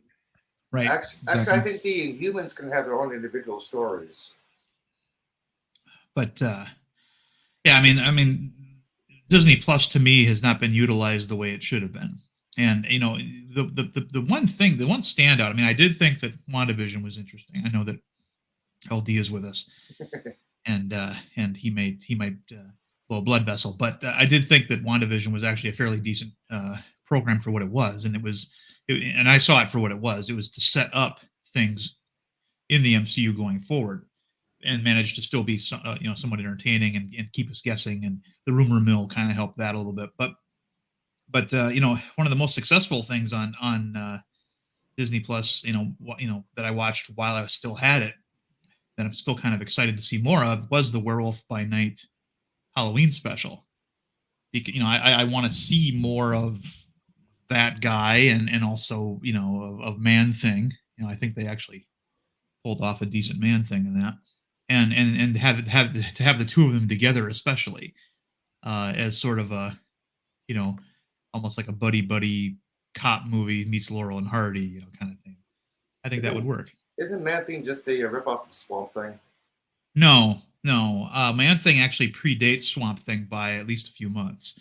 Both Man-Thing and Swamp Thing are, we'll just say, inspired by an indie comic creature called the Heap. And yeah. Well, I was going to say, weren't both of them originally from other comic book series that were brought into their respective universes when the companies were purchased? No. I could have swore Swamp Thing was part of something else before it was part of DC. No, he was always a DC character. Oh, I thought he was something that DC purchased. No. Maybe because he's so far different from everything else DC made at the time. Right. Well, you gotta also remember that horror comics made a comeback in the 70s, and both Marvel and DC had their horror lines at that point, and that's where they fit them into. Yeah, you can never forget the old pre-Comics Code Authority anti-horror stance. Right. Well, I mean, the Comics Code Authority was basically a way of getting horror comics out of the mainstream of comics until the big two could wait until the dust had settled and things had cooled off to reintroduce horror in the 70s. So basically, it was a 10-year thing. So yeah, but I'd be very interested. It's like with James Gunn's announced projects, none of them I was interested in except for the Swamp Thing film. Yeah, I didn't even look to see what he was making. I like being surprised, and I like being. I don't like. I like not knowing anything about the film before I go in to see it. I'm looking forward to his new Supergirl interpretation. Because what was it? When I watched Spider-Man: No Way Home, I had no clue about the other Spider-Man being in the film. I didn't know anything about Daredevil being in the film. So when those things happened, I was genuinely happy. I mean, Daredevil? What? Yeah, I didn't. When in Spider-Man: No Way Home, when Daredevil Matt Murdock showed up. Daredevil's. Oh, okay. Oh, sorry. Thanks for spoiling that for me. Appreciate that. Not spoiling that No, for you. no, it's all right. Even now, we're even. Fucking asshole, Mike. I'm just kidding. Fucking Anthony. I remember sitting in the theater watching that with Mrs. Vile and being like, "Oh my god, that's Daredevil!" And she just turns at me and goes, "Who?" So, because that's half the fun. And when we're watching these Marvel movies, is she keeps asking me questions and I get to explain it to her because she doesn't read the comic books at all, so she has no idea what's going on, and then I get to explain it to her. Not right. And John said, Wildcat, so disappointing with that cartoon they did on it. God, I forgot about that cartoon, and I forgot about that comic book. Please don't remind me. Yeah, I'm just waiting for Hollywood to discover the Image titles. You mean rediscover? Or rediscover it. Well, I mean, that was okay. So they did do a Spawn movie, but that was like a generation ago. That was mid-90s. So John Leguizamo, yeah. So they I'm thinking Savage Dragon, some of the better ones, but I don't know. I don't know if those creators will even bother. I thought McFarlane was in talks with Paramount about making a new Spawn. Well, we'll see. I don't know. No, they'd most likely do something like Wildcats. Hold on. Well, speaking of Savage I don't think Dragon, they'd do a single. Darren, did you ever watch the Savage Dragon cartoon? I did not. I read the comic. I will say, even though the cartoon did not follow the comic book almost at all, I still enjoyed it. Yeah. But that was also as a kid. So Wildcats is also now a DC property, so it's not going to, it's not going to be an indie Image book. It'll be a DC movie. Why don't they just make Vampire Hunters D then? What, they bought out Wildcats? Well, yeah. When Jim Lee sold Wildstorm Entertainment to DC Comics about 20 years ago now, that was part of the deal. That's why he's been a high-ranking official within DC Comics ever since. He sort of bought his way into the company. And Wildcats and the Authority and all those comics are DC properties. That's why we're going to apparently get an Authority movie as well from James Gunn. Yeah, I'm down for a full-blown comic books material. Full-blown Lobo movie would be nice, but something original Lobo. I don't think Lobo can not hold the shit you've been seeing. Dude, he's Lobo. He's what? I don't think he can hold a movie on his own. No, I think Spawn can hold a movie, but Lobo can't. No, Momo's just going to make an appearance as Lobo. That's it. That's all Momo's going to do. Those miniseries that he did were basically parodies of the comic book genre. One of the funniest things recently was my son Jake did not know who Lobo was. So to introduce him to Lobo, I had him watch the Lobo versus Ghost Rider death battle. And now he's fallen in love with both Ghost Rider and Lobo. It's kind of funny. Was it one of the real Ghost Riders or that guy that drives a car? It was Johnny Blaze version of Okay. yeah, not the new guy. The guy that, well, there's there's been like 4 Ghost Riders Yeah. now, if you want to count the Western hero, but that third one they came out with that was Agents of basically S.H.I.E.L.D. made for television. Yeah, he Yeah. was, he was designed to work with a TV budget. Where if he's in his car, of course, then you don't have to animate the flaming head. And I'm not gonna, the fact that he was in the comics first, I'm gonna say that one gets a pass, at least when it comes to Agents of S.H.I.E.L.D. Mhm. But I would have at least mentioned that there was other Ghost Riders beforehand. Right. Like, Ghost Rider, isn't that the guy on the motorcycle? You got a car. Make a joke about it. I mean, what's next? Ghost Flyer? He's got like a biplane or something. Well, didn't when Ghost Ghost Rider went Swimmer. into space, didn't he have like a space Yeah, chopper? Ghost Swimmer, Ghost Ski-Doo. He's got Yeah. Ghost Jet Skier. He's got a jet ski. I'm sorry. What? Wow. No, I'm just saying. When Ghost Rider went to space, didn't he have basically that? He transferred any vehicle he inhabits. He transferred to his power with his powers. Probably. Yeah, he had a ghost spaceship. Probably, yeah. So, and I believe that was Johnny Blaze's version. Like he had a ghost tractor one time. And we have Right. our a resident Canuck on the panel now. How you doing, Dandelion? I'm good. How's everyone? Well, I've been listening, so I know, but just being polite. How much paint did you get thrown at? Oh, that's Hindu. Oh, sorry. That's a different festival. Sorry. This is just a wedding. Oh, okay. There was no colored powder thrown around. Gotcha.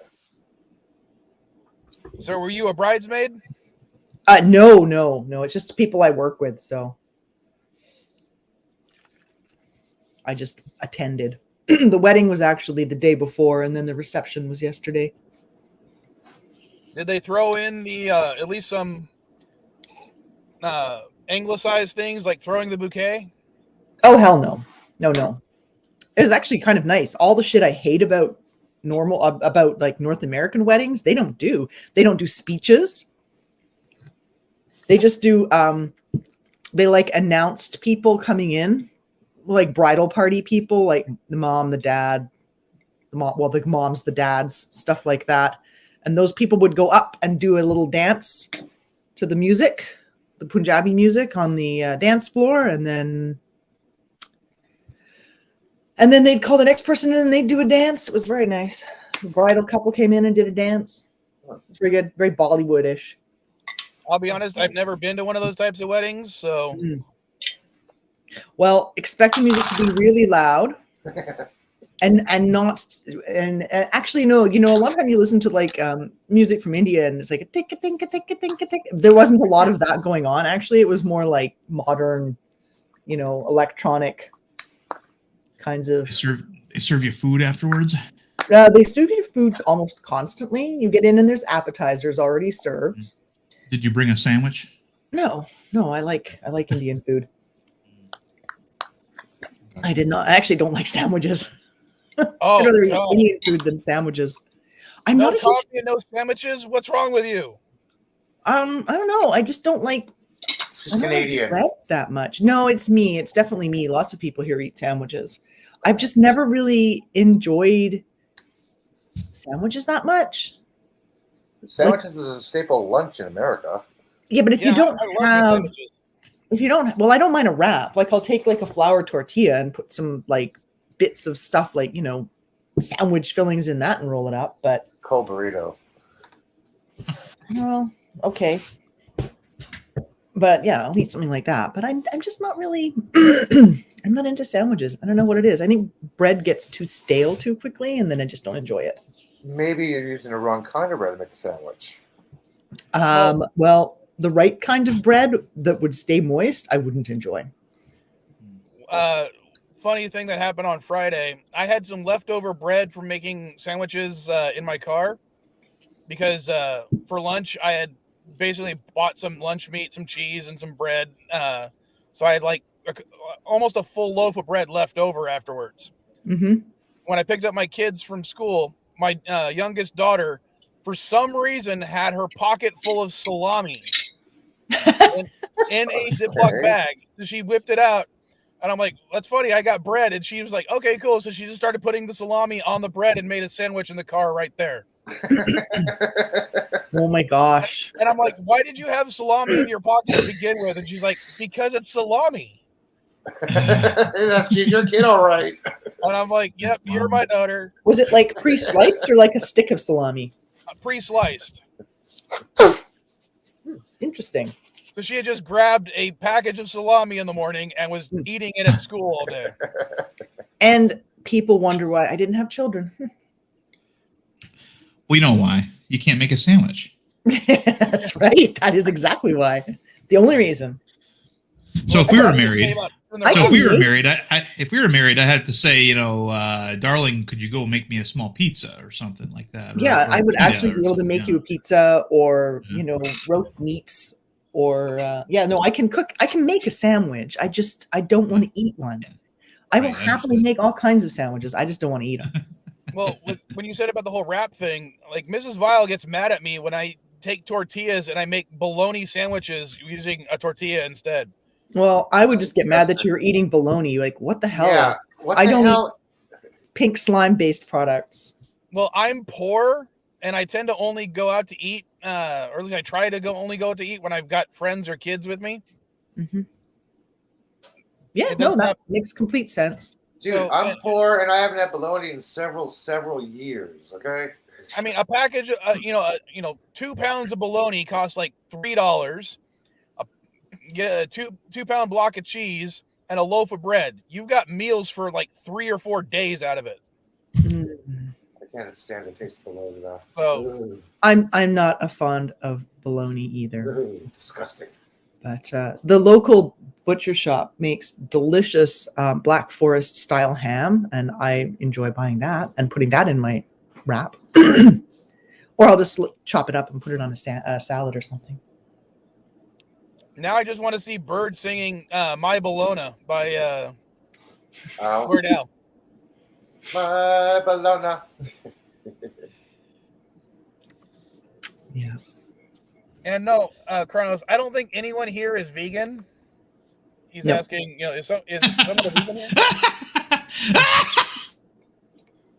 I will go and eat vegan food. I don't have a problem with people being vegan, but I find that animals are tasty, so I will eat them. There was one thing I was reading earlier, or not reading, it was a podcast I was listening to. I don't know why I said reading. They were talking about vegans. How this guy is not a vegan, but he's got a lot of vegan friends. And he was arguing with somebody about lab-grown meat. And the vegan was like still trying to talk shit about, like he would never eat it because it's still, animal tissue, even if it's lab grown. And I was like, who cares? Well, to be honest, I don't see the argument.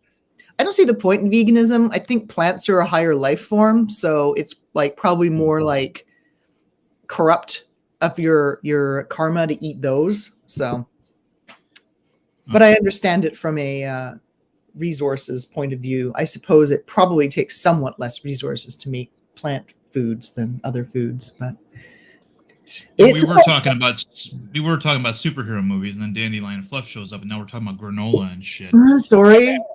No, we're not talking about shit. We already talked about shit earlier. Now we're talking about granola. It's all right. Okay? I'm just teasing you. Has anyone? I don't know. I'm not familiar with very many Dark Horse comics. Grendel, is that a character you're familiar with? Anyone? That's Matt Wagner's Grendel. Yeah, it has been published by Dark Horse, but it's been published by a lot of different publishers over the years because Matt Wagner owns it. So he takes wherever they're doing that one. Netflix is doing that because they're one of their sets is like right next to the property I go for, like next to the park where I go for a walk at lunch. So nice.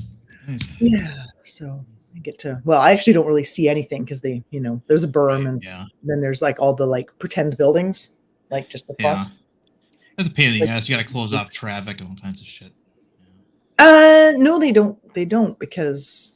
Really? Okay. Well, because it's an actual set, like right off the road, so they don't Oh, okay. really need to. It's its own isolated little property.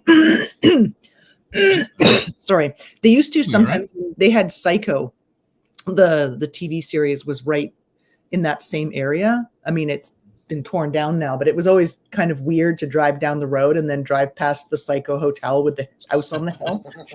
Yeah. That was always a little bit like, wait, what? I know one of the original sets for the movie is still on the back lot, but yeah, but this was when they this did the must be something TV new. series. They filmed it here in the Lower Mainland, so they did a different. Okay, they did a different. yes, yes. It was not a real building. Right, I need to refresh my tea. I will stand up for a moment.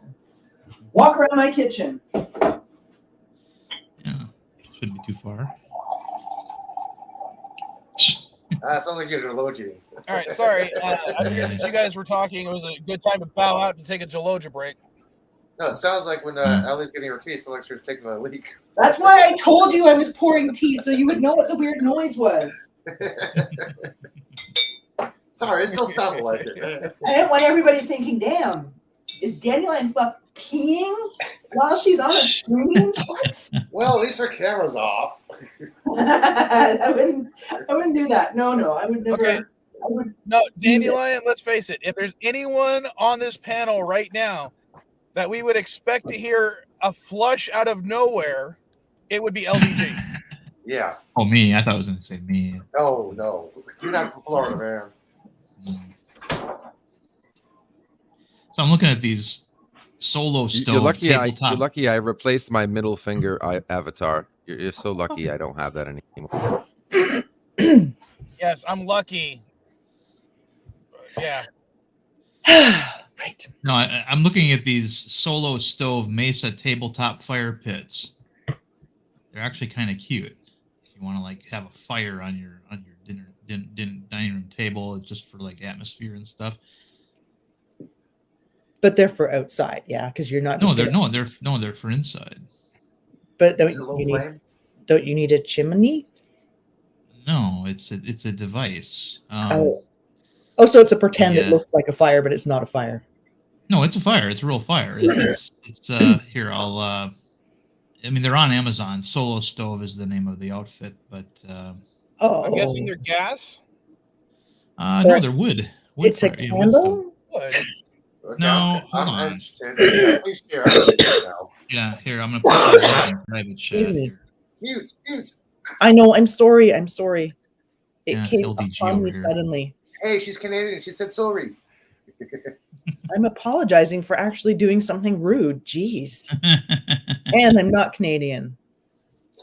And then Oh no, we are reading. We're just not answering. Sorry. Oh, okay. Like the little warmers that the caterers use. Gotcha. And here's the one on Amazon that I was looking at. It comes in a couple different colors, including avocado green for those of you who have avocado green kitchens.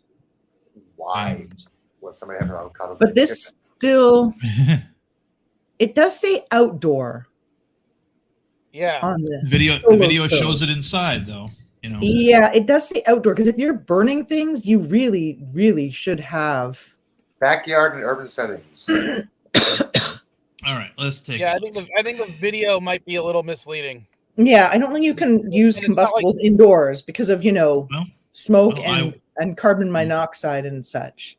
I was still researching it, so yeah, I guess. I would say that it's not like any manufacturer would ever intentionally put something in one of their advertising videos that was misleading. Yeah. Yeah. That never happens. Yeah, I'm seeing open spaces. I mean, you can light a candle if you want one in the house. That's probably about your best. Patio outside. See, on their website it shows all outdoor usage, but then there's there's other images that show indoor use. So it's kind of, but then again, they're kind of ambiguous as well. Like they don't show you exactly where it is. So that's interesting stuff. Anyway, I was curious. I thought maybe it'd be interesting to like take camping or something. Yeah, if I'm gonna be putting something on my dining room table to have fire when I'm eating, it's gonna be like one of those big candles that has multiple wicks. No, you Yeah. know what it They're is? called Fondue menorahs. pot. They're called Fondue menorahs, dude. pot. Oh yeah. Yeah. Just get a fondue pot, and then you can Mm. eat delicious meats Before And I cheese. forget, while you're observing the flames. before I forget, the video that I posted last night, it's doing a little bit better than usual. It's getting 81 more views than normal. So, thought I'd mention that. Well, that's still better than 81 Yeah. views on one of my videos. That's not a short is great. I get more I views on had my a shorts than video videos. on Instagram that got like over 300 views. I was impressed with that. Usually I usually get, a smattering of views on any of my stuff. So Oh, have you guys seen some of Keanu Reeves' YouTube shorts? No. They're funny as shit. He's been bored lately, so he made a YouTube account and he's been doing shorts left and right. I think he's addicted to doing YouTube shorts because they're funny. Every single one of them has been funny as shit, especially when you move with the girlfriend bit. That's the best one so far. Okay. Darren, remind me where you live real quick. Wisconsin. Okay. Since that's what I thought. That's why I'm asking this. Both Dandelion mentioned the fondue, and Kronos is mentioning melted cheese is nice. Yeah. A couple of weeks ago, my friend Justin, when I was over at his house, I usually go to his house like once every other week to play video games. Mhm. And but he made what he said was a Wisconsin delicacy. It was cheese curds in fondue. Yeah. Yeah. That sounds about right. Oh, I'd Okay. never heard of it, I'd but never Ooh. had it. Oh, lactose intolerance. Oh, Yeah. hello. Oh. yeah. If you're lactose intolerant, this is not the best state to live in. That's true. No. Well, to be fair, California makes more cheese than Wisconsin, so They make more milk, but the cheese still is dominated by us in terms of the variety. and in terms of variety, absolutely. Yeah. But I was overall, we can't compete with your humongous ass inhumane corporate farms. Are we going to have a culture war? Yep. Darren got that. that's actually pretty funny because you have to culture the milk before Yeah, you That's make what. the That's cheese. It was a Yeah. good joke. Good. It was a good Very joke. good. That's why Excellent. Darren laughed. Yeah. But I was just kind of blown away. I'm like dipping cheese into more cheese. That cheese sounds and like a beer is- perfectly good idea. Cheese and beer. That's what we have around here. It's like here we have, another Wisconsin delicacy is the deep fried beer. Deep fried beer? What are Yeah. you smoking? Yeah. Pre-bottled or There- post-bottled? Like, do you take it out of the bottle or do you just? Yeah, I'm like, what? Yeah. This is how they do it. They take beer and they freeze it into ice cubes and then they put batter all over it and deep fry Okay. it. So then when you bite into the nugget, the outside is hot, but the interior is still ice cold. So it's like, Huh. yeah. They sell those at carnivals here and things. How do you freeze beer? Doesn't it not freeze very well? Yeah, because of the No, it water. freezes. Yeah. Hmm. No, it'll freeze. Okay. Carbonated water will freeze. It's just, It's just that the distilled have you alcohol never, does not like- freeze. You've never put beer into a freezer to make it colder faster? I'm British. She yeah, drinks you- warm beer. I don't care if the beer's cold or hot. I'm kidding. I I'm prefer more- cold I'm beer. more like you, Dandelion, and that's something that annoys the hell out of Mrs. Vile. But because I'll drink my sodas and my beers, lukewarm. Well, it's all good. Not warm.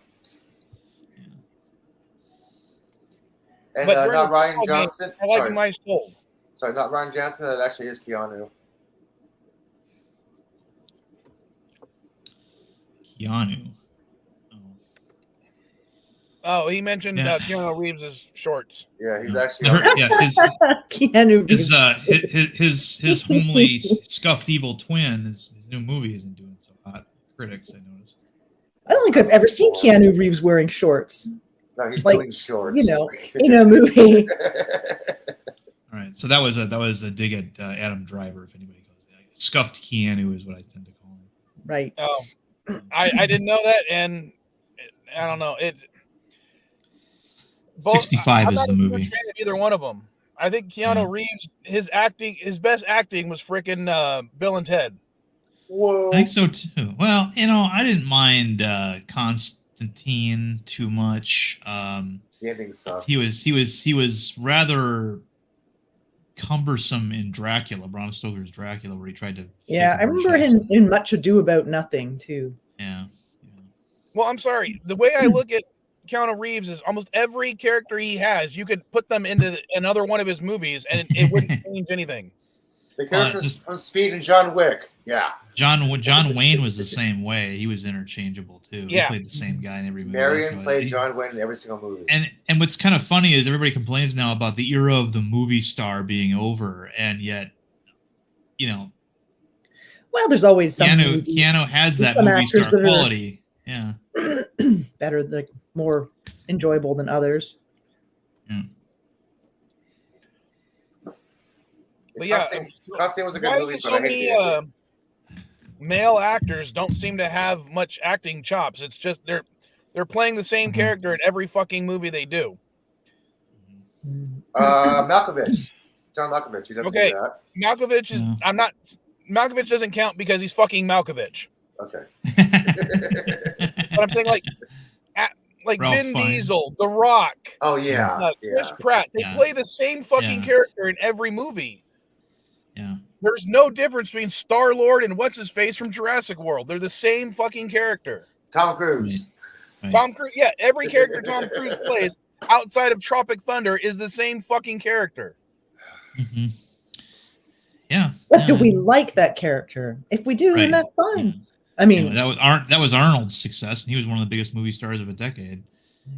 Well, and I will say Arnold in like Kindergarten Cop. The reason that movie was so fucking funny is because it was Arnold in that situation that did not fit his archetype. And twins. Yeah, or what was that one where he was pregnant? Junior. Twins, yeah. Or Junior.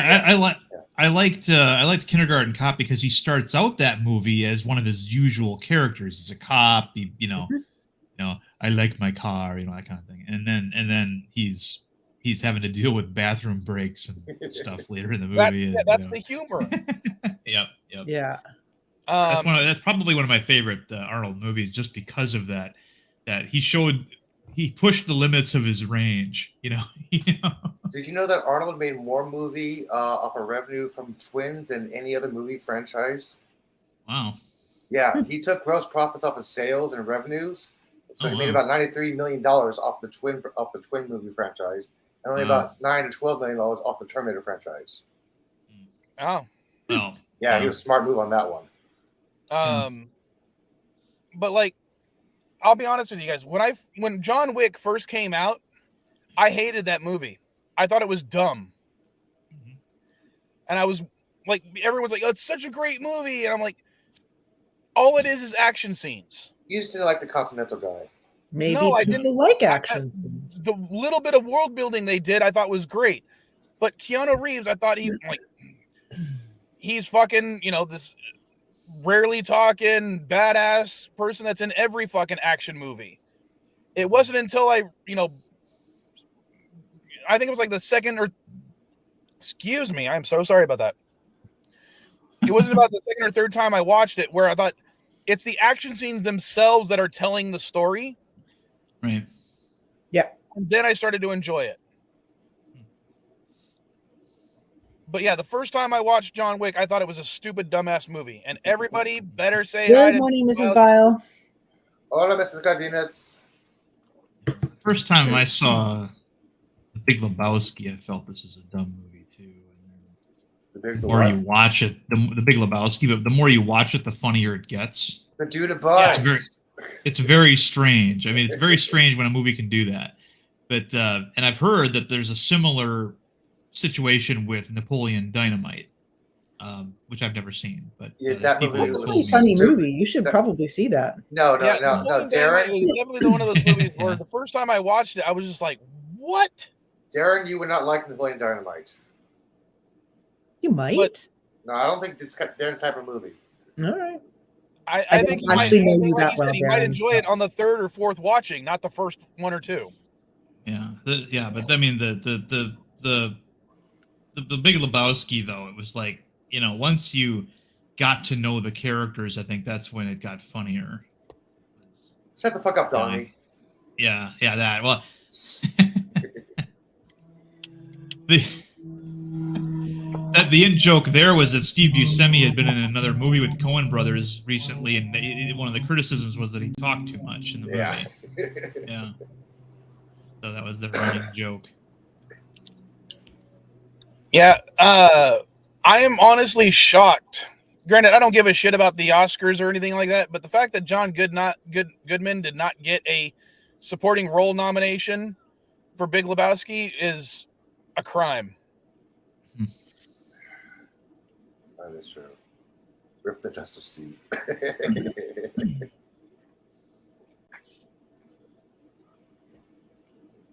Because his character was a parody and funny as all hell because of it.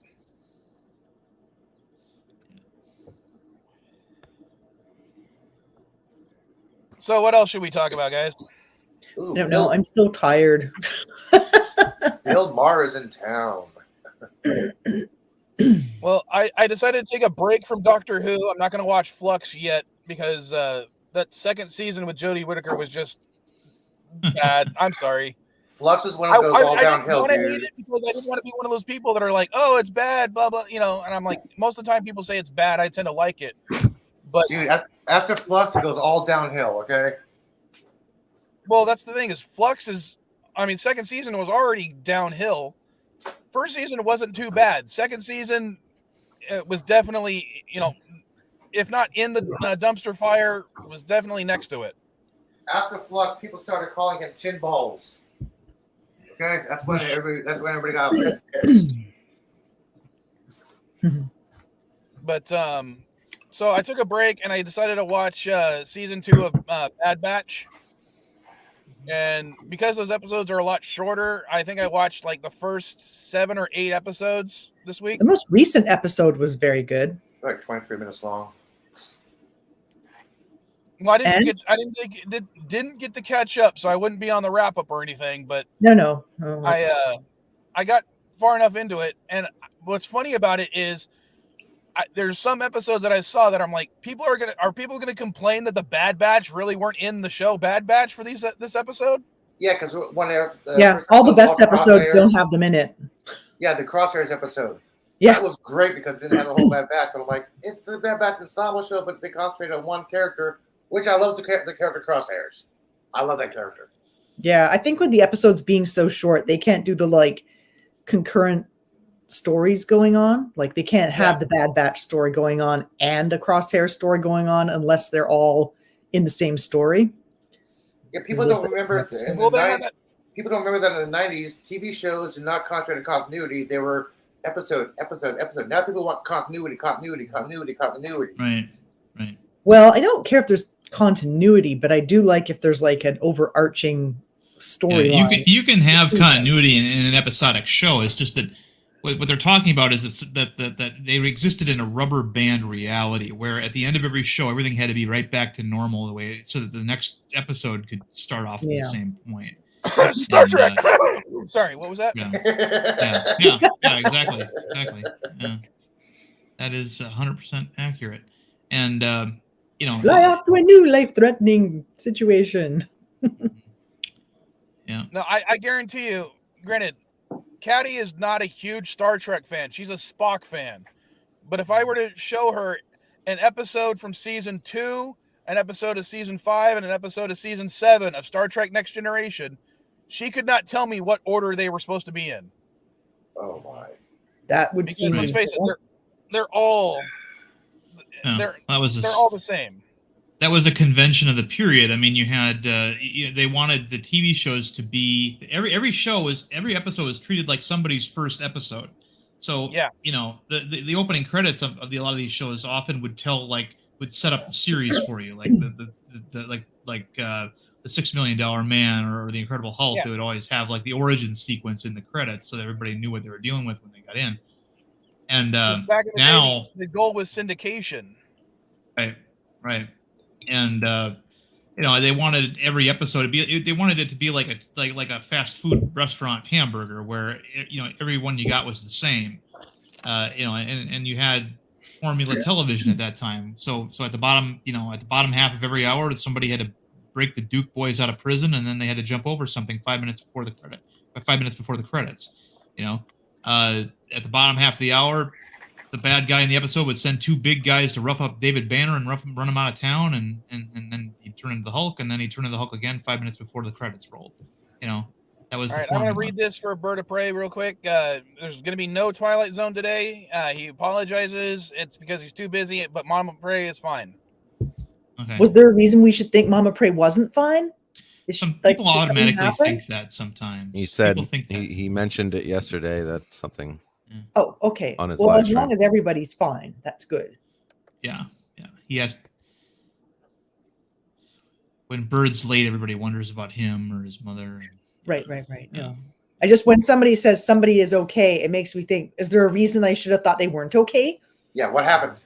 Yeah. Well, we're exactly. all on the train of dying. So yeah. Silence. Well, yes, but if you're going to, in if that it's going to case, be Eli, a I more just wanna immediate tell you, thing, all I'd the love to know mild about children it. are perfectly okay.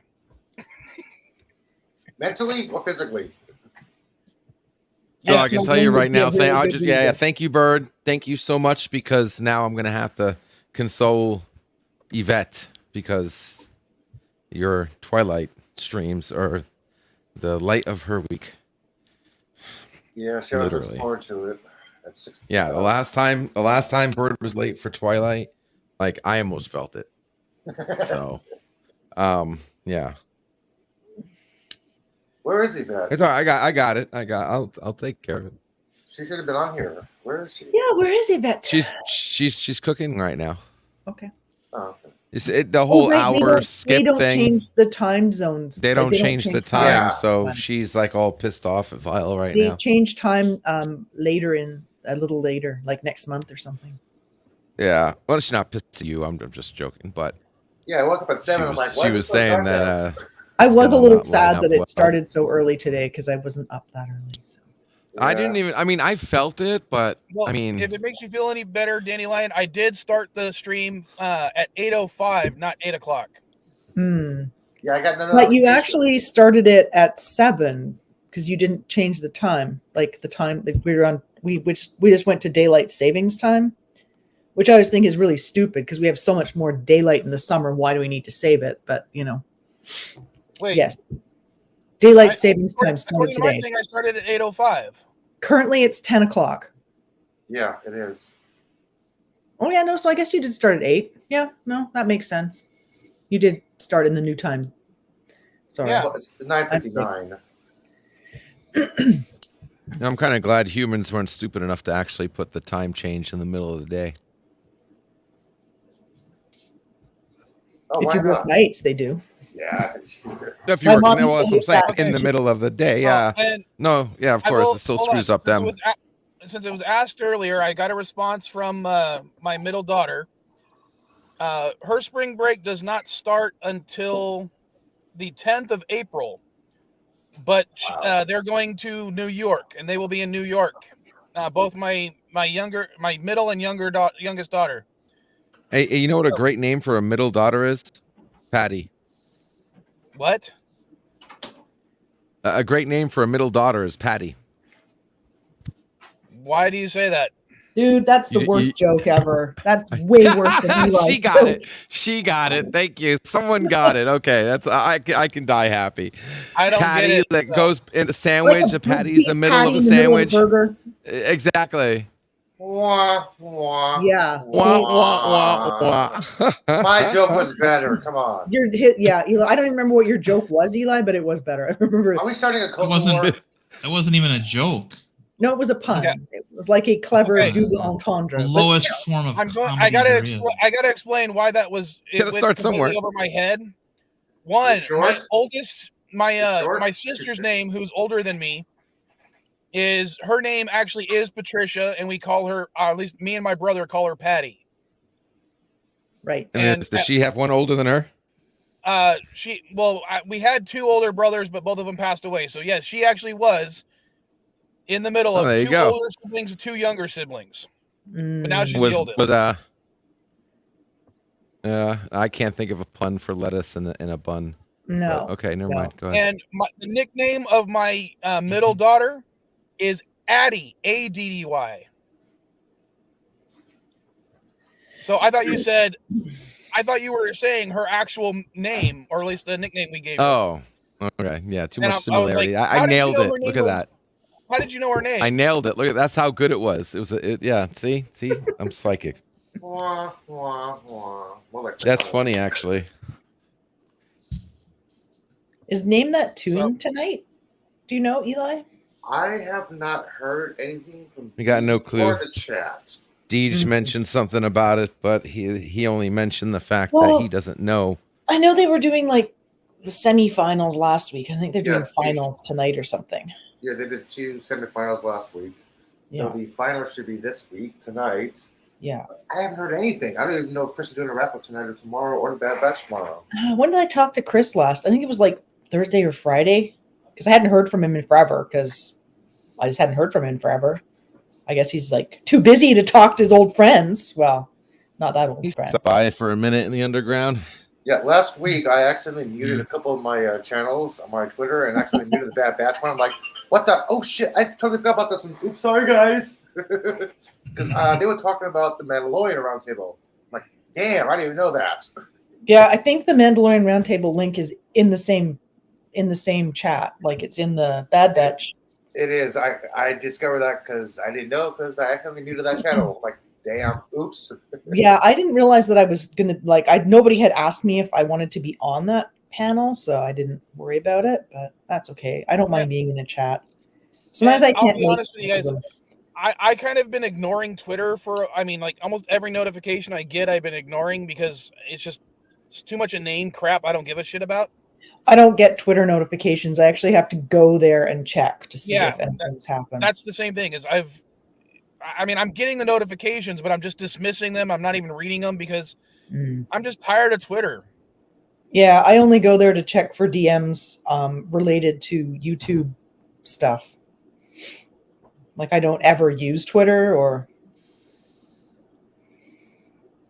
Is there a website or a app I can download where I can put in all my little social media? That way I can just make a single post and go to all of them? Yes. Discord do that? Yes, it's called LinkedIn or TweetDeck or something like that. I think you might be able to use Zapier or something like that, an automated. Because I might use Twitter more often if I could just make something that went to Hang on a second. Hang on a GameSwap second. Twitter and Facebook page. Yes, there is. Where is it? Let me show you for a second. Prometheus will be able to do that. Greg has that. Hang on. And yes, Kronos, you can make Direct.me. Use direct.me. Otter jokes are fine, but they ought to be amusing if you tell them. Yeah, you can link your different profiles, your Patreon, your podcast, your social media links, your Spotify links, your stores. Yeah, direct.me.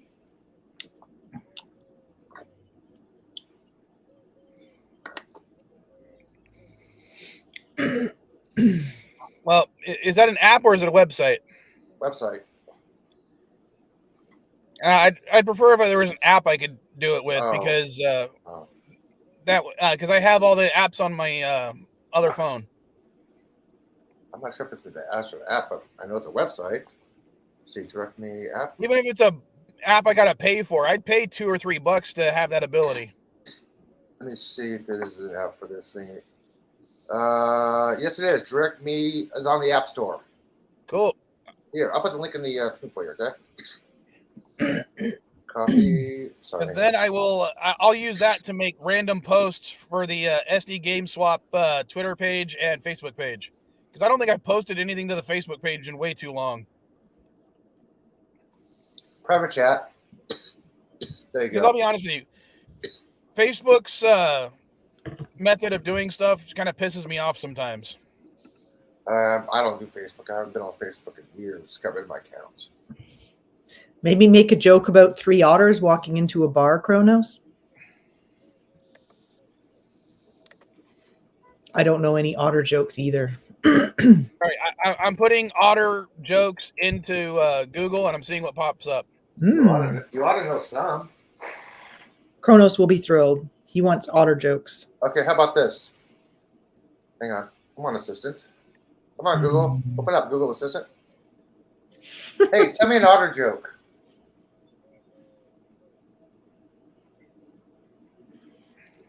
Did you hear about Okay. the snowman that got upset when the sun came out? He had a total meltdown. That's not an otter joke.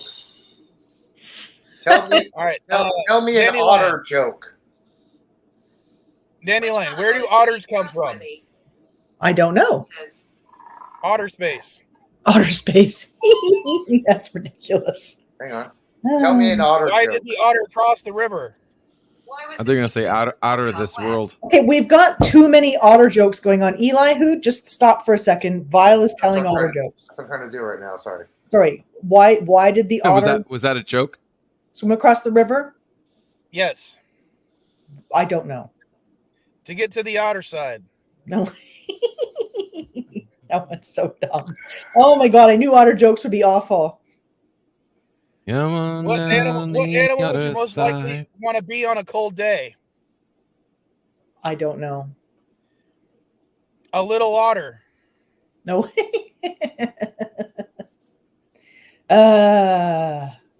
That's Did you funny. hear about the aquatic what do mammals they that call 'em? escaped from the zoo? I didn't hear that Or- one, Mike. What? One at a time, Mike? Did you hear that some aquatic mammals escaped from the zoo? Nope. It was otter chaos. Oh. Okay, LDG, you had one? No, I didn't think it out. Okay. Eli, who? I didn't Do think you it have out. one It's too now? racist. What? Did you have a joke now? Yeah, I had one. I forgot what it was. I'm knitting, so I'm not looking up otter jokes. But if other people want to tell them, What did the otter say to her boyfriend? I don't know. I feel like we're drifting apart. Maybe it's time to see otter people. God, these are really bad. What What did do the you call- otter mom? What did the otter mom say to her pups? I think I've heard this one, but I don't remember. I've had it up to here with your otter nonsense. What did the grape say when the otter stepped on it? No idea. Nothing. It just let out a little whine. Okay, Oh. that's a different joke, but Yeah, that does work though. At least it's not like using a pun on the word otter. So there's that. what kind of otter wears glasses? I don't know. A sea otter. Oh. Oh God. Oh boy. So bad. Okay. Kronos, is this enough jokes? Can we stop the otter jokes now? Can beavers make otter jokes? I don't know. What does a shaved otter look like? I don't know. It just looks otter. Oh. Oh man. Well, this is the drinking stream, Kronos. So Yeah, it is. I hate to tell you this, but I get my aquatic mammals all mixed up. I otter know better. What do you call a kid's book about otters? I don't know. Harry Otter. What? Sorry? Harry Otter. Harry Otter. I don't know. Harry Take off- Potter, Harry Otter. Take off. Oh, okay. All right. Yeah, kind of like what kind of car does an otter drive? Automobile. That yeah, it's called a Ferrari. Oh. Oh, geez. Let's This put way, it I'm this way. gonna need to start Where do otters drive their cars? On the Otterbahn. On the Otterbahn, you got it. Yeah. Right. Yeah. Some of these are easier to guess than others. You know, my girlfriend convinced me that certain aquatic mammals don't exist right before she broke up with me. She left me in utter disbelief. I like otters. They're awesome. They are way too cool for these lame jokes, people. Okay, here's a fun fact about otters. Did you know the reason why sea otters' bones are purple is because of the chemicals they eat from the sea urchins? That makes sense. So if we eat the sea urchins, we'll get purple bones too. Aren't sea urchins poisonous? To humans, yes. Yeah, that's what I was going to say. I don't think you'll be worrying about the color of anything. Just What color do your you call, vomit. what do you That's call a defining. kid's book about otters? Harry Otter. Yep. I just Yeah, said we that just one. did that one. Eli did Yeah. that one. Why do That's otters okay. swim on their backs? Backstroke? To keep their nuts dry. Oh. Oh boy. Ay, ay, ay, ay. Oh, their food. Okay. Gotcha. Also, their testicles. No, no shit. Okay, why did the young otter decide to join NASA? Okay, I got an update on things from Chris just to change the subject because I'm tired of these jokes. Apparently, we've got Bad Batch at 1 p.m., weekly wrap up at 5 p.m., and Name That Tune at 7 p.m. And those will all be Pacific time. So I think, let me just double check. Pacific time? Specifically Pacific? Specifically specific. Which, I mean, nobody here but you and I will care about this, Eli, so. I'm also Pacific. Well, yeah, I was going to say, but you don't usually come to those things, so I'm Could just you be double more checking. Pacific? Yeah. I could be. I could go out to the island, and then I'd be close to the Pacific. I am close to the Pacific. How was your flooding? I was going to ask Eli. Who? The Mission District got a little bit of indentated water. Right. So did Soma, but everything else is pretty good right now here in the city. But East Bay and North Bay is really shitty. Fuck. People are swimming. Ducks are using the freeway as a riverbed. Nice. Yeah, there's videos and pictures of ducks swimming on the freeway. It's that deep. So, yes, that was Pacific times. So 1 o'clock, Vile and Eli Who for Bad Batch roundtable. Should you be That might interested? give me time to watch the rest. After the live stream, I promise I will post that last the Kinder video. I know I said that last week, but I don't know what happened. It finished rendering, and then when I watched it, there were gaps. Like every few seconds, there was an empty frame, and I have no idea why DaVinci did that. And I've re-rendered it like 2 times since then, and the problem's persisting. So I remade the entire video, and it finally, when it came out, it was fine. I don't know what was wrong with the thing. I must have done something that did that. I don't know what happened. It was like it was really visible. You'd see it when you're watching it, like little flashes of black every few seconds. You should have went into the iMovie and removed that frame. One, I would never use iMovie because Apple fucking sucks, Elihu. Oh. But yeah, it was just really weird, and I'd check it frame by frame. There were no black frames. It was just rendering wrong. Oh. Weird. So I will post that later today, probably after the stream. And yeah, it definitely sounds like a stroke. I think my computer was having a stroke. Oh, I suppose I better get my day started if I have a stream at 1 o'clock and 5 o'clock. At least the one at 7, I don't actually have to be on. I can just watch it. Yeah, I don't have to be on there to lose today. I'm pouring more tea just in case anyone is curious. I've only got a dribble left in the pot. Are you going tinkle? No, I'm not. No, I'm sure everybody knew that. You know what's going to happen is eventually she will go tinkle, and we'll just think it's tea. Yeah, she was My like, "Hang on, bathroom guys." is too far away from any of my computers. I would actually have to take my laptop to the bathroom with Yeah, me. and Daniel and I'd be, well, it used to be tea about 30 minutes ago. Yeah, it was tea. Now it's not tea anymore. All the tasty It was parts. tea, are now gone. it's pee. Yeah, from tea to pee. Yeah, no. Gee, Or are you going smell to that pour it wrong. or not? I did. I only had a tiny Oh. dribble left in the pot. I was gonna Dang it. I was gonna boil the kettle again, but if I have to go on a stream in like 3 hours. I have to go and like. Oh, dang it. Never Wow. mind. You know, if it goes I was going to play RS. I was trying. Oh, fuck. Stop it. I was gonna try to play a flush sound effect once I heard the stream. Oh, I'm sorry, I spoiled it for you. Not only that, YouTube decided to fucking play an ad beforehand, so made it even worse. I hate YouTube ads. That's why I just pay for the monthly subscription to YouTube, because I watch YouTube and listen to YouTube more than other stuff. If you guys watch And YouTube it's on your pretty cheap. computer, get ad block. You don't have to look at ads anymore on YouTube or Twitter. Yeah, I've done that don't like before. that. It just gives me a blank screen for like 20 seconds. Yeah. it It doesn't doesn't do It's that to annoying me. as all hell. It's I see more no- still annoying than interrupts the the ad. video.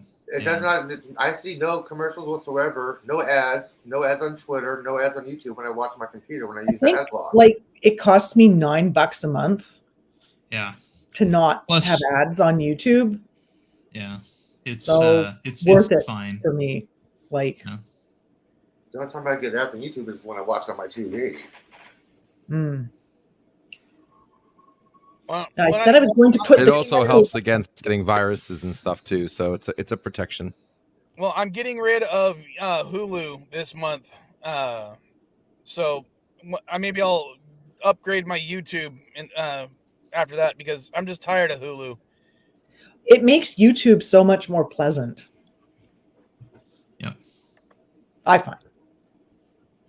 I agree. Yeah, now you can see History of the World Part 2 then. You also get exclusive content too. I mean, they don't just. I mean, they people do it just for the ads, but they do give you something else in addition to that. Yeah, there's a few like free movies and stuff, but I don't know. None of them are ones I would want to watch that I've looked. I've Right. looked a couple of times, but you can rent movies from YouTube as well. So Yeah, they're giving you something. That's what my point was. yeah, And yeah. also, You know what? also, Not having ads is all I need. yeah, and also you can save movies and Yes, hard drive and yeah, watch them for yeah. later You can as save well. stuff to watch later, and yeah, I know there's a bunch of stuff. I probably don't use it to its full advantage, but it wasn't too bad when it was like just a short 30-second ad, and then a movie or your show or your whatever video you clicked on would play. But then it started getting to like, because I often like just listen while I'm at work, so I'll just listen to something and I won't be watching it. And it'll be like, what the hell is this? And why has it been on for so long? And it's an ad, but it's an hour-long video that's an ad. Oh, man. Oh, Like, man. what the hell? Oh, Well, wow. So that was the time I'm like, As much as that annoys me, I will say one thing that was really cool a while back when Lego Movie was advertising for Lego Movie 2. Mhm. One of their ads on YouTube was the entirety of the Lego Movie. You could just watch it. And I thought that was fucking brilliant. Yeah, but I can't listen to the Lego Movie while I'm at work, so it's still not helpful. I know. Everything is That's the awesome. I just thought that was like, and I seriously, the first couple of times it came on, I would watch, and the only thing I would piss me off is I couldn't fast forward to the parts I wanted to watch because it was an advertisement. Nope, Kronos, we would never joke about the time change. Daylight savings time is a nasty, nasty farce. Yeah, you didn't save an hour. We lost an hour. Yeah. Yeah, losing time. Come on. I mean, and I lost more than an hour because I went to bed so late. So We'll all adapt. We all love it in the fall. well, also it's just like that's the time that we should be on. That is like it feels normal. It feels natural. Sorry, guys, I meant to mute myself. That's quite all right. Eli and I have been hacking as well, so That's why I don't mind daylight savings Part of the time. team. I mean, I kind of like daylight savings time because then the sun doesn't go down at midnight in the summer. But it is what it is. I liked it as a kid because I grew up in Arizona. We had no daylight saving time. So basically, we came in when the sun went down. Oh, that was 9 o'clock at night. Yes. Yeah. Well, Wow, speaking that's of Lego like movies, really I'm early. gonna do shameless self-promotion on my own channel and show that I am selling something related to the Lego Movie, or at least Lego Movie 2, on the eBay store. So, if you like the Lego Movie video game on Xbox One, I'm selling it. Sorry, I had to do some shameless self-promotion. No problem. By all means. You should be ashamed. Yeah. Yeah, how dare I have anything saying, Promote you your know, the stuff on your sponsor own of the stream, SD Game Swap, on screen or talk about it at all. How dare you Yeah. whore out your store like Yeah. that, you pimp? Yeah. All right. Yeah. I will click on your link. Just give me a second here so I can check that out. Give me the, and I'm charging so much money for it. It's $10 whole. Brand new, never been opened. Are you bucking for early retirement over there or what? Jeez. What? $10 whole. Wow. Yeah. Yeah, he's got to pay 15 for shipping though. That's the catch. Well, But I'd also have to pay however many hundreds of dollars for an Xbox. Yeah. Because I can't, play the game without the SIG game system. What's funny is I have an Xbox One, but I don't even have it hooked up anywhere. It's somewhere in my storage unit. I play my Xbox 360 way more often. I just like the 360. It's for some reason it's a better console in my opinion. All I have is a PS4. I recently found an old a Nintendo. What was it? A Nintendo? It was the one before the Cube came out. Nintendo 64. I think it was N64, yeah, and a few games. And I was just gonna toss them in the bin, and my sister's like, "Well, let me take them over to the video store because there's a video store that still exists near us." Yeah. And they gave her $80 for it, between the thing and the games. I think I got $100 for the whole box of crap, and it wasn't even functioning. It didn't work. Probably could have sold more on it.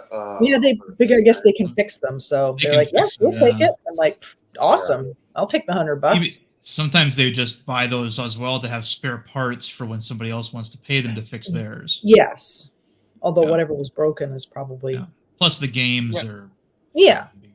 One of the things I used to back when I did my own repairs, I would tell people I would buy their broken consoles for $5 because that way I'd have spare parts. Yeah. I just don't have room to be holding on to things. I had to get rid of half of the stuff I have pretty much to move into this place because my old place was much bigger and this place is not. So it was one of the many things I just didn't have room for. And I'm checking right now to see if I'm even selling anything having to do with the Nintendo 64. I know I've got stuff I got to post, but and the only thing I need to get a bunch of stuff posted on my Etsy shop is Saikyo Habu Shogi Chess for Nintendo 64 Japanese import version. You couldn't tell by the title. At least I had Zelda to give away or to sell. I've got Zelda, but I've got Those one of the games still boxes work? I'm debating whether to post or not. I may want it for my collection. There's a battery in this old Zelda game, the original 8-bit Nintendo game. Is that the one you're talking about? No, it was the N64. It was the Ocarina of Time. Okay, because I'm thinking the only console I've ever had was the original 8-bit Nintendo. And I remember the Legend of Zelda game in that came in a golden, cartridge. Yep, cartridge, and it had a battery in it that I was told that would eventually die. Yeah. It was the first video game that had a save feature built into the cartridge, I should say. Right. And it's a CR2032 battery, and I've replaced many of those. Yes, but otters still need a bathtub at the end of the day, Kronos. Otters do need rooms. They need a bathroom because they need to play in the bathtub. The word otter, I think of that part of Dennis Leary's stand-up where he's got the animal auditions, What are you? I'm an otter. What do you do? Well, I swim my back and make cute little human tricks with my hands. Okay, you're free to go. You can live. What are you? I'm a cow. Get on the friggin' truck, pal. I'm an animal. I have rights. You're a baseball glove. Get on the truck. As if we didn't want to piss off more vegans. I don't think this is really a vegan attracting kind of stream. I just think maybe that vegans aren't the kind of people who are going to wander by here. I mean, I could be wrong, but No, to be honest, and welcome vegans if they're there. I'm not going to be like, "Oh, you're an asshole for being a vegan." I mean, I have no issues. No. I'm saying vegans are welcome here, but but they may not like some of the content, considering we've talked about what animals haven't I eaten. You That's Cats? literally been something we've talked about. might have eaten. Remember- You might have eaten cats. You just don't know that. Or you say things like, "Remember, kids, eat meat. It's nature's perfect food." You know. Mm. I mean, how many people, both in the chat and on the stream, have shot their own deer and eaten it? Not me. I just eat. I haven't shot my own deer, but I've eaten deer that have been shot or road killed. 'Cause, I mean, I've shot and killed my own deer. I didn't get to skin it because I was too young, according to my grandfather. But I've gone hunting. You know, as long as we ate it, I'm good. I think trophy hunting is stupid. Yeah, no, you have to eat Yeah, things it if you're going to is. hunt them. If there's a culling that needs to happen, then I can see it. Right? Like, Mhm. so every once in a while you need to cull animals because there's too many of them, like deer or polar bears or things like that. So I mean, then Even then, I'm fine. you could chop up that meat and Even- feed it to dogs or something. I don't know. It still seems Well, like you a can- waste. Too many polar bears? There's not enough polar bears. You can Depends you on the can make area. a Some areas have a you can lot of keep polar the- bears. You can keep the meat of an animal and still make a trophy out of it. I mean, if you ever visit Churchill, Manitoba, believe me, the polar bears there, not endangered. Don't they just shoot them away now? I They mean, have little you'll bait be traps endangered away? by the polar bears. Yeah. Elihu, I would There's- love to see you try to shoo away polar bears, because the next Yeah. time you're on the stream, you'd be polar bear shit. Well, we did start the stream talking about shit, so. Yeah. You should get your passport. Then you can take a trip to Churchill, Manitoba and photograph polar bears for us. Ooh, good idea. Live stream of some polar bear action. We'd tune in for that. Watch me hug this polar bear. He looks so friendly. But you really should actually not go alone because you can't actually go out alone because of the polar bears. Yeah, I know. I gotta have something with me. I gotta have a tracker with me. Yeah. Yeah, as much as I'd probably like to pet a polar bear, I would not definitely do that in the wild. No. That's probably a good choice. So yeah, I'm sharing a picture. This is what Elihu would be. Maybe look a Polar little bear. less like berries, though. Polar bear shit with some berries. Yeah. He'd be a live poo. But Jeez. Wah, wah, wah. sorry, I meant to remove Darren Wagner's thing. He deleted it before I hit the button, so I didn't mean to drop There you, Dandelion. Oh, okay. She's back. I didn't even notice. I'm honestly, like I said, I'm working on some knitting, so I'm not actually like watching what's happening. And Mike is coughing again. I'm still working on the. Was I working on gloves the last time I was here or something? Yes, yes. Yeah. Well, I finished one of them. Here, I'll show you guys. You said you'd finished the pinky and you were starting the thumb. So I've got the one glove done. It hasn't sewed. I haven't sewed all the bits in yet. Ah, right There's on. one done, and then I've just got the cuff started on the other one.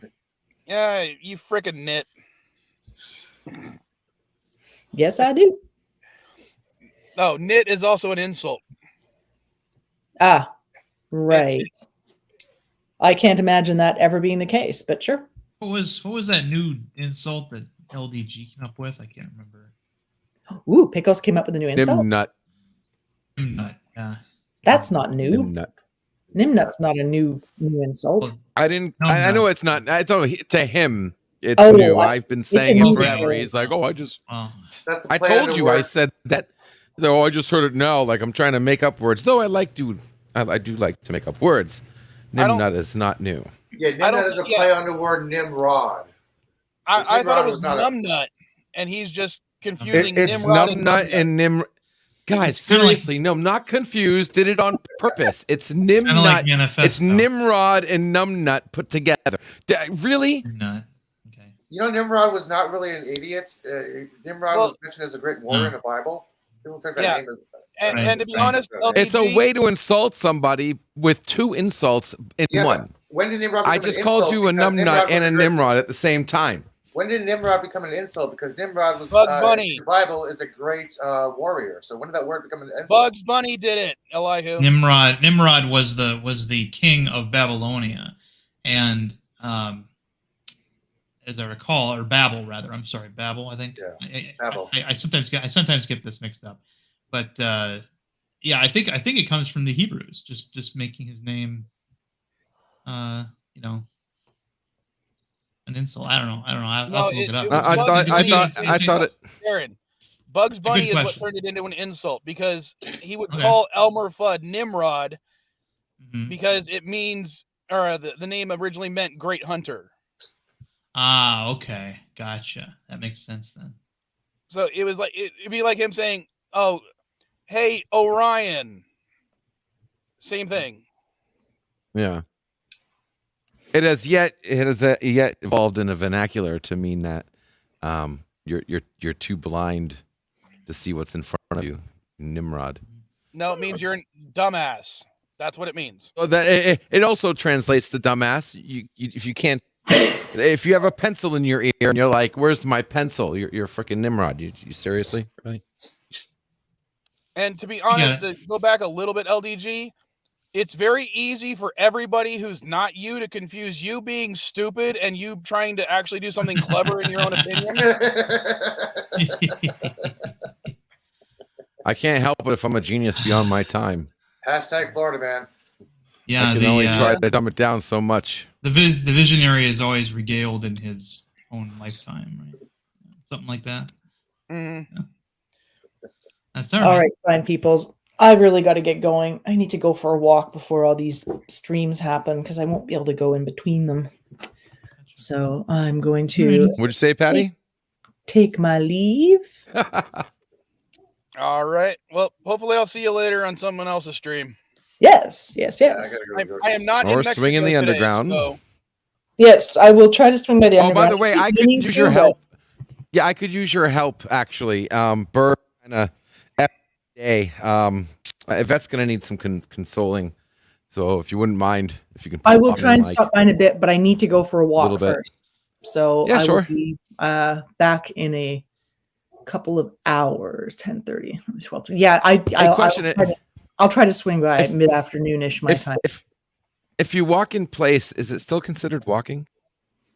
Yes, but my phone will say I haven't gone anywhere, so they won't count. No. Just general, like scrambled eggs kind of comment. Scrambled walking in omelet? place is still walking. Yeah, Of course it is. Okay. They're going through the motions. LDG, can you walk on a treadmill? Yeah. Wow. How you feeling there, Vile? I mean, it's been a while since you stretched a brain cell before. Nice. Good thinking. Wow, Well, that was unnecessarily aggressive.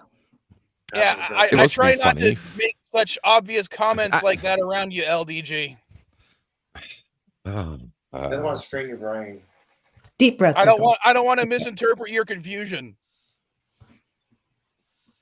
All right, everybody. I will see you Later, Dandelion. Be good. You know the worst part about not having 5 people on the panel anymore, though? When I highlight a comment, it doesn't show off more of the SD game swap backdrop I got. That's what a effing tragedy.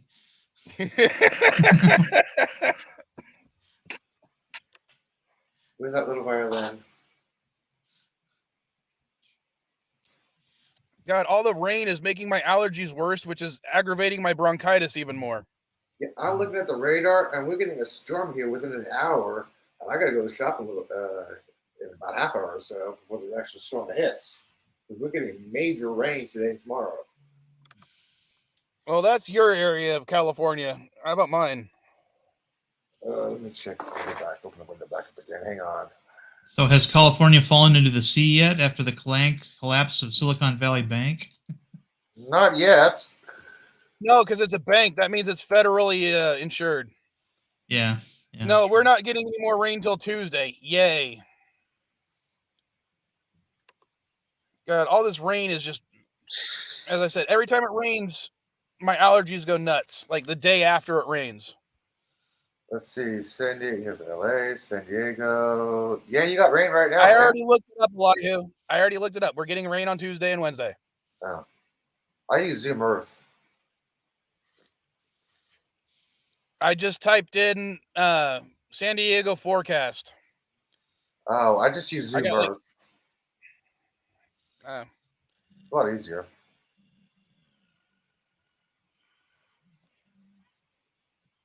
So what else should we talk about? I can be on for another half an hour. Or longer if other people show up. We can make more inane conversation. Innate conversation? So I've noticed on Facebook, I keep getting these ads for hats that are replicas of movie guys' hats. You know, like the hat that Billy Jack wore in Billy Jack, or you know, the actor's name was Tom Laughlin, or Clint Eastwood's hat from A Fistful of Dollars, and stuff, and fedoras, obviously, like Indiana Jones. It's interesting. I wonder if that's because I must have looked at hats at some point. Yes, it happens because when I look at something on Amazon, like your little fire thing, I just checked my email and I got an alert from Amazon saying, "Hey, check out these other designs. You look at this one." So yeah, what you look for it will pop up, man. Trust me. Well, Thanks you're a lot welcome for for clicking on that. the link. You're welcome for that. Man. That's awesome. Dandelion is 100% correct. That's exactly why my allergies go nuts after the rain, and it's because of all the fungus in the air. Yeah, I live in the Mississippi River Valley, and every spring my allergies go haywire once it starts moistening up here because of the mold spore count in the river. Yeah, the only replica hat that I nearly bought recently was the youngest Vile daughter loves Stranger Things. In fact, we finally on Friday watched the last episode, which I'll tell the story a little bit, but we finally watched season 4's finale on Friday. I haven't seen it. I almost bought her the hat that one of the characters wears. I can't remember the character. I think it's Dustin. He wears like a trucker hat. Yeah. I almost bought that one for her, but instead I bought her the Hellfire Club shirt for her birthday. But yeah, my plan on Friday, because Friday is when I pick up the younger kids from school for their mom, and I told her, okay, we'll watch the season finale of Stranger Things on Friday, but I need to go back to work so I don't have to work Saturday after I pick you guys up, watch it, and drop you off. What I did not know was the season finale of Stranger Things is 2.5 hours long. It's longer than a fucking movie. So yeah, suffice to say, I did not go back to work after dropping them off, because by the time I dropped them off, it was nearly 8 o'clock. So, anyone else watch Stranger Things? Just wondering. I have not seen the last couple. I watched a little bit, but now I stopped watching, so I don't know anything that's recent. Yeah, no spoilers, please. Riverside Philosophy. Well, the only thing I'm going to say is, what she gets a lot of, like, the things she's really into for that show. When the thing's about to happen on screen, she always gets excited. She's like, "Oh, you got to watch this part. You got to watch this part. It's really cool." And I'm watching it, and I'm like, "Okay, what's so exciting about it?" She's like, "But the context. He's standing between them." Okay. And I'm like, it doesn't matter to me. And she's like, "But it's so important." Poor girl. Oh, but I love the fact that she's into one of these shows, kind of like how I was at her age. Like Star Trek. I was into Star Trek at that age. Really? You were into Star Trek? No way. Yeah. I get what you're saying, Val. But it's just the passion that she has for it. That's why we watch. Yeah. I mean, I probably would have stopped watching Stranger Things after the second season, if not for the fact that she's so into it.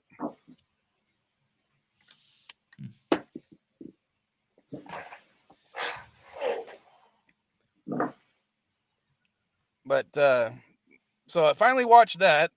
Let's see, Bad Batch. What else did I watch recently?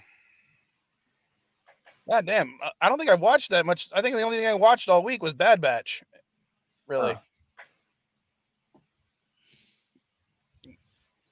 God damn. Are you gonna see Shazam?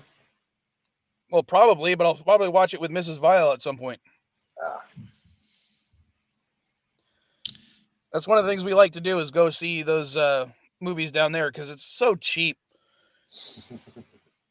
No, I'm not kidding. It's like $6 to watch a movie down there. Damn, that is cheap.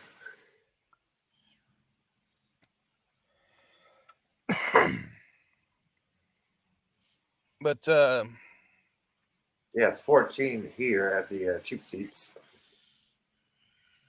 18 if I want to see it at the Metron with closed captioning, which I'll think about doing that because it's Shazam. People are going to be cheering and clapping and laughing. I'm like, I actually want to hear what's going on. Like when I saw Black Adam, I paid extra for the closed caption because I'm so glad I did because when Superman showed up on screen, I couldn't hear what was being said on screen. I'm glad it was closed captioned. Yeah, Kronos, I still haven't gone back to watch that either. I want to watch it, but I just haven't had the time. No Sally Struthers. Yeah. Sally Struthers. What's that other show that I really want to watch that Bird was telling me about that he said was really good? It was like Man on the Moon or Bird. What was it called? The space show. Up and Away or some shit? No. It's the alternate universe for the Russians. And Space Above and Beyond?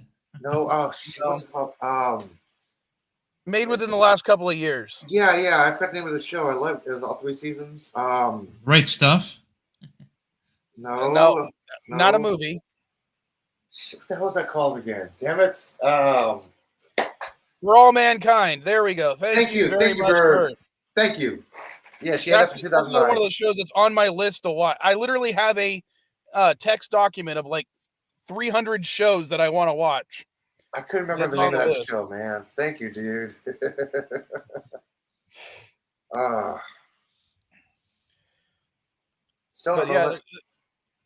But some of the shows on that list are ones I want to rewatch because I haven't rewatched it in a long time, like Sequest or even Space Above and Beyond is on there.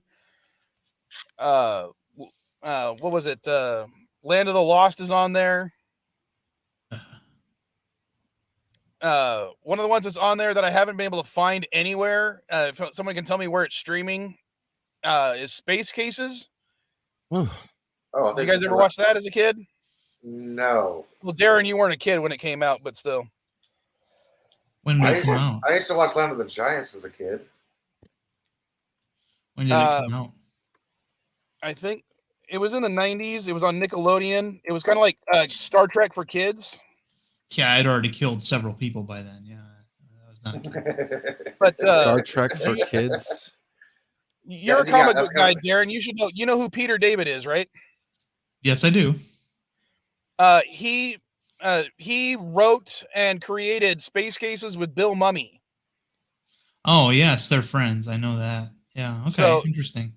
Yeah, and one of the main villains was played by George Takei. Mm-hmm. And oh my! One of the leads was the guy that played the original Black Ranger on Power Rangers. Oh, okay, gotcha. Jewel Straight was also one of the main characters for like the first season. So it's got a lot of connections to other sci-fi. Jewel State. Yeah, I think that's what did I say? Straight. I don't know why. Probably because it rhymes. But you know what I mean. Yeah, I know what you mean. Now, Peter David wrote probably the best modern run. He was the Incredible Hulk writer on the Incredible Hulk comic book for 10 years.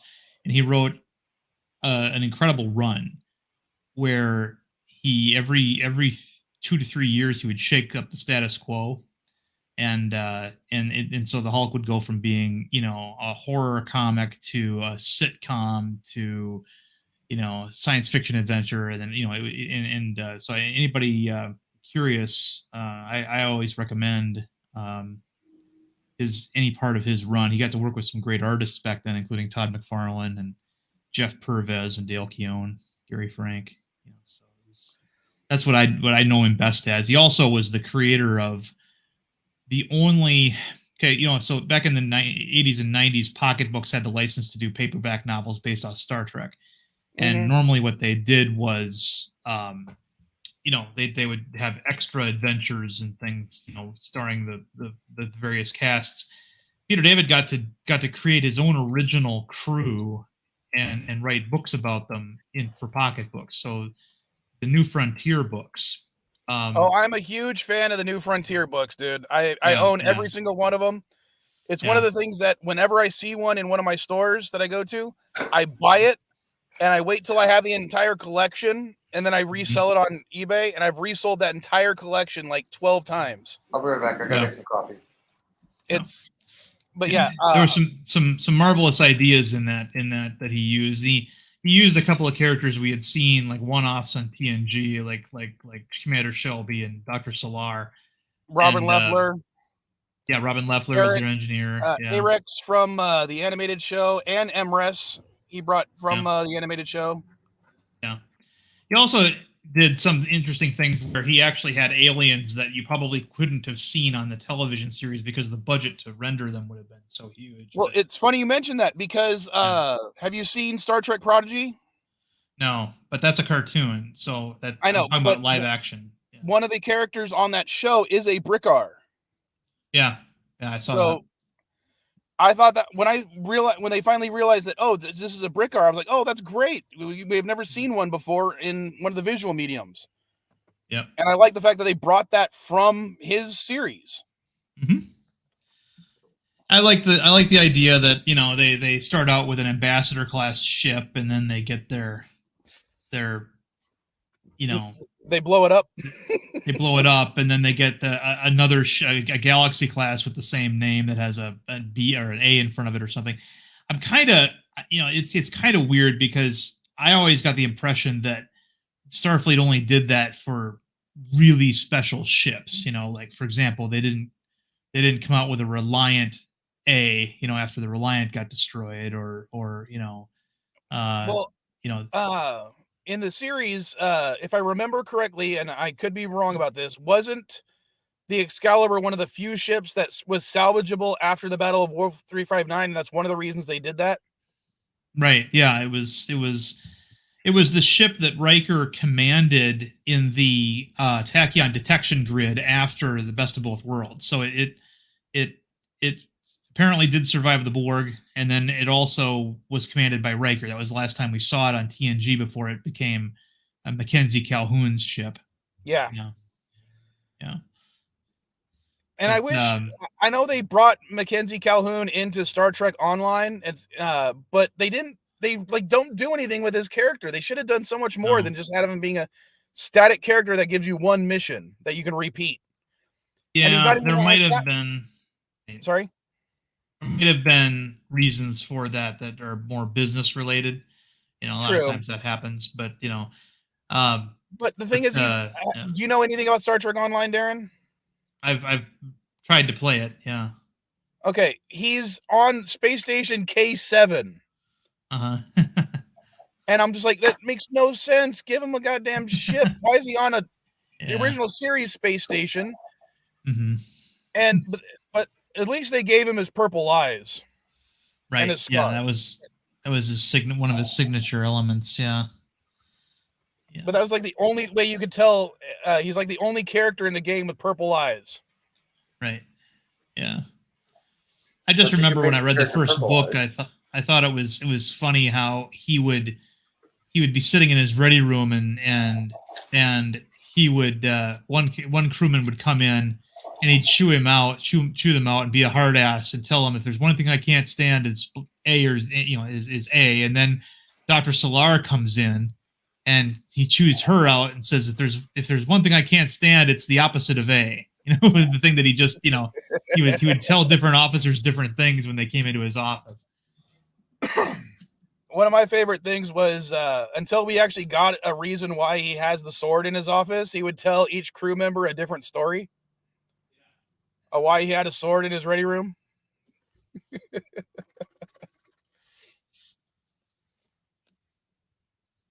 Oh, nothing on that one? Did everyone go quiet on me? My coffee pot's making a lot of noise. I was worried that I lost connection for a second, and it didn't tell me. No, just my coffee pot's making a lot of noise. Sorry, Vile. I thought I could take a leak quick and not be noticed. But then you asked the question, I'm like, full stream, you know. Anyway. You're not Dandelion Fluff, okay? You can't do it. Yeah. Sorry. No, yeah, the sword in his office, and you know and what was kind of funny is, you know, when you look at the various Star Trek shows, especially in the Berman era, their formula was they introduced a new species, like usually one new species in every show. So obviously in TOS it was Spock. In TNG, I think it was the Betazoids. If you want to count Data, you can, but he as an artificial life form, I don't consider him a race. And Deep Space Nine, they introduced Odo. You know, every other race we'd seen before somewhere. So, and then the new race that we found in Voyager was the Talaxian. What's his name? Neelix. The one everybody hated, Neelix. So, you know, but with New Frontier, he introduced several new races. He got really he was able to take advantage of the format of the novel, and you know, he didn't just give us another new Vulcan or another member of some race that like a Packlet or something. He gave something we knew. He gave us something brand new that we'd never seen before, so that he would have more sort of control over it. Well, hold on. I have a question for you, Darren, and I'm probably going to open a can of worms by saying this. How did you feel about the character Borgnine?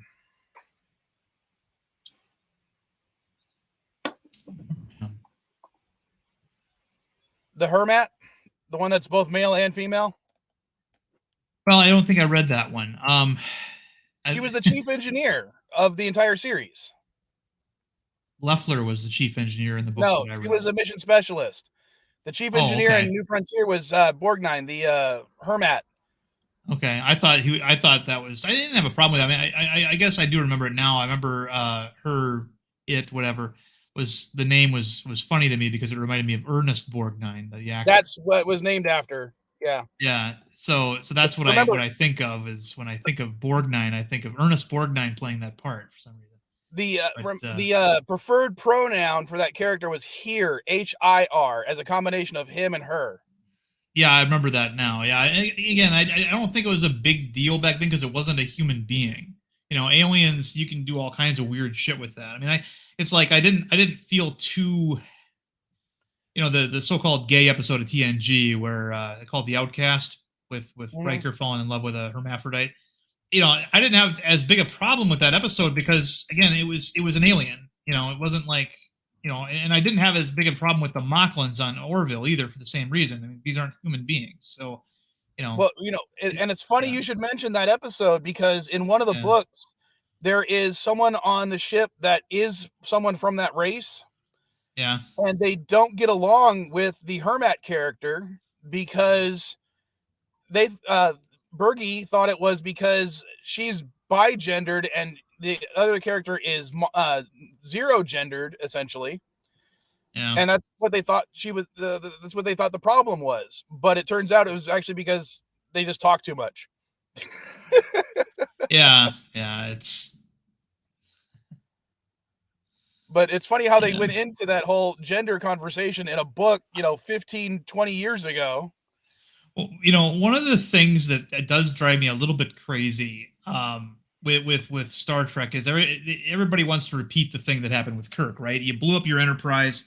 Here's a brand new Enterprise or a new Enterprise that has an A in front of, it has a different registry number because we were adding a vowel to it, and I'm thinking, wouldn't it be funny to just have a crew that destroys their ship and they go from like something that was decent to something a ship that really sucks. They've got an Akira class ship and they blow it up and so here's a Miranda. You know, So sorry. basically, they went to an explorer class ship to a garbage scow.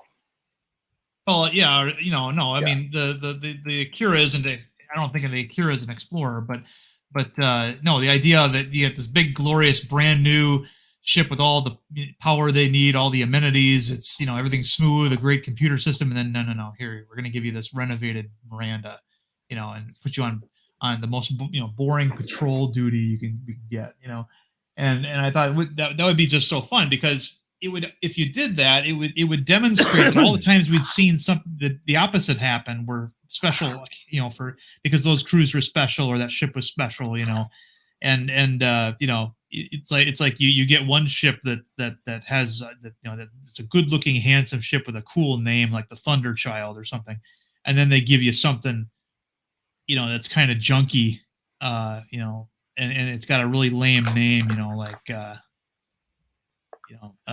Reliant. Well, no, that was actually a pretty good name. Something like named after, like Peckerwood or something. Somebody that some Hancock. douchebag's name. The Hancock. Yeah, the Hancock, or I actually like the Reuben James, but something like that. Named after a person, or whatever. But well, they did name one ship the Eisenberg. What? Well, that was an homage to the actor. Yeah, so. Aaron. Yeah. I mean, the Hathaway, is depending on who you talk to, it's either the original Anne Hathaway, not the actress, but the original historic Anne Hathaway, or it's named after an admiral that we'd never heard of that did something great, and they named a ship after him. So that's a great example. I like the Hathaway; it's one of my favorite ships, but it does have a name that's kind of like blasé. You wouldn't have a show called Star Trek Hathaway or something. My least favorite starship name they ever came up with was Voyager. It's almost as bad as Inobtainium. It's like, okay, it's a show about a ship that goes on an extended, unplanned voyage. We'll call it Voyager. Yeah, just like the real probe. Wow. But in reality, it's named after the Probe series, so it does make a little right. But here's another thing, though. We know that at least one of those Probe series killed a lot of people as Voyager. True. So I don't think they would have named it Voyager anyway. It'd be like naming, for example, we got to see a USS Yamato, but are they ever going to have a USS Bismarck? I don't think so. Darren, that's what bugged me about the Star Trek motion picture. Whoa. The Voyager part. How do the aliens know how to pronounce the word Voyager? Why don't they just call it Viger? How do they pronounce the long G? Jur. That kind of bugged me. No idea. Okay. It was so the audience wouldn't guess it. Oh. Now, please understand, Darren, this is 100% beta canon, right. But in Star Trek Birth of the Federation video game, there is a Sovereign class ship called the USS Bismarck.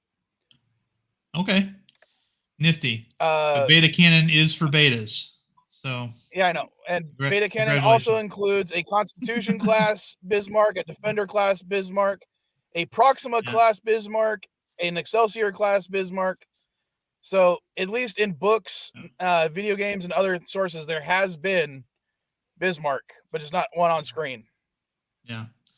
I just I know people, World War II vets, that did not like it when they had the USS Yamato in there because they had friends that died thanks to the Yamato, and it was just one of those things where it's like, okay, you understand that it's an American TV show, yes, but they are trying to portray a future where everyone gets along. A future where Earth's united, and the shared history is it's all human history now. So it's one of those things where some people in the audience are gonna get, it's like, okay, there is a line in Enterprise where that did not air in Eastern Europe, where Trip Tucker refers to Serbo-Croatians. I worked too long hours. What was that? I have no idea. LDG doing he's bleeding through. LDG. He wants attention again. No, but Trip referred to Serbo-Croatians. I think the episode was Shuttlepod 1, in fact. and that was that episode did not air anywhere where that could have been sensitive. Well, Oh, plus that's the even one in where Next they, Generation, they mentioned the whole that episode. Ireland unification Right, thing, but right. Back in the late 80s, yeah. yeah, You know, so but that was kind of off-putting to some people as well. exactly. But the fact that they have, the Enterprise and the sister ship of the Enterprise being the Yamato, Yeah. being an example of trying to unite things, was probably a good thing in retrospect, but I can understand why some people would be offended. Yeah, it's a generational thing, and once that generation is gone, it isn't gonna, it's not much of a problem anymore. It's like, um, trying to think of another example of something like that. Well, okay, there was Todd Serling tells the story about when he was doing Twilight Zone. When, he had one line change from oh no, hold on. It was when he was on Twilight Zone, but he was talking about a problem that another show that he was on had, where one of the sponsors of the show made gas stoves, and they had a real problem with an episode that took place in a concentration camp in Nazi Germany, where, as we all know, they had gas chambers, and they were, and you would think, well, that's ridiculous. Who's gonna confuse, an execution, chamber with this antiseptically clean, nice looking stove that you're trying to sell for, putting in kitchens. And it was like they thought it was a bridge too far. And I don't think you'd have a problem with that now. I don't think General Electric or or Viking or any of the people that make gas stoves today would have a problem if they were a sponsor of a show that, dealt with that subject matter. But back then, in the late 50s, there was still a lot of people who didn't want to be reminded of that, and would have been. And to be honest, if you put yourself in the era of that context, it makes sense. Yeah. But today, a lot of people are like, yeah, I don't understand. It doesn't make sense to me. Well, you got to also remember when a show was fucking made sometimes. Exactly, yeah. Give it some leeway. Yeah, I mean, that's one of the things that I keep telling people, that shows about the future almost never are talking about the future. They're always about the present or when they were shot. That's why, one of the reasons why when you watch a movie, you can always tell what decade it was made, even though it's supposed to take place in the future. I mean, Logan's Run looks like the friggin' 70s. All right, LDG, I'm muting you because your computer keeps chiming and it's annoying. No, that's It's me, not Chris. me, you No, that's me. That's my phone. Chris is spamming Twitter. That's my phone. Oh. Sorry. Yeah. Apologies. I thought it was you, LDG, because you're not talking, and all I hear is the freaking chime. Because the answer is in the statement. You thought. What did I tell you about stretching those brain cells? You don't want to strain yourself. My computer would never sound that. Yeah, your computer would never sound annoying except when you're talking. Exactly. So. Miss Wandell. All right, listen. I do got to reboot though, and get some work done. So. Thanks for having me. It's been about 3 hours. It's about time to end the stream anyway. Yeah. Oh, you can keep going because Bird's not streaming, so you got plenty of time if you want. But I gotta head out. I got stuff I gotta do today. I'm not in Mexico, so I can try to get some stuff done. I might, what I might do is stop by the underground sometime, you stranger. One of the things I want to do is post a bunch of stuff to the store, so I might do a stream while I'm doing that, and just let you guys see everything I'm posting. Yeah, I gotta go to the grocery store before the storm hits. But all right, guys, I'll catch you around. Thank you. Later. Later, guys. Later, weirdos. Later.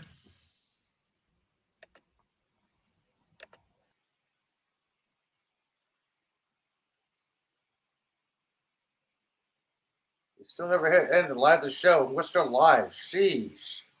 I wonder if Mike knows that we're still live and he never hit the end show button.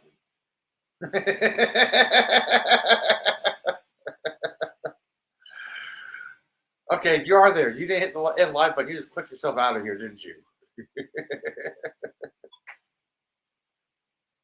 Hit end show, dude. Sorry, I didn't realize I was muted. What's funny is I hit end broadcast, but instead of the pop-up coming up to end the actual stream, StreamYard's crashed. I was gonna talk shit too. Never mind. So, Okay. so basically, StreamYard's decided it didn't want me to end just yet. So what I'm gonna do while I get this ready is I'm gonna play Caddy Gets a Phaser. All right, you're 19 years old now. I figure it's about time you got one after all your complaining.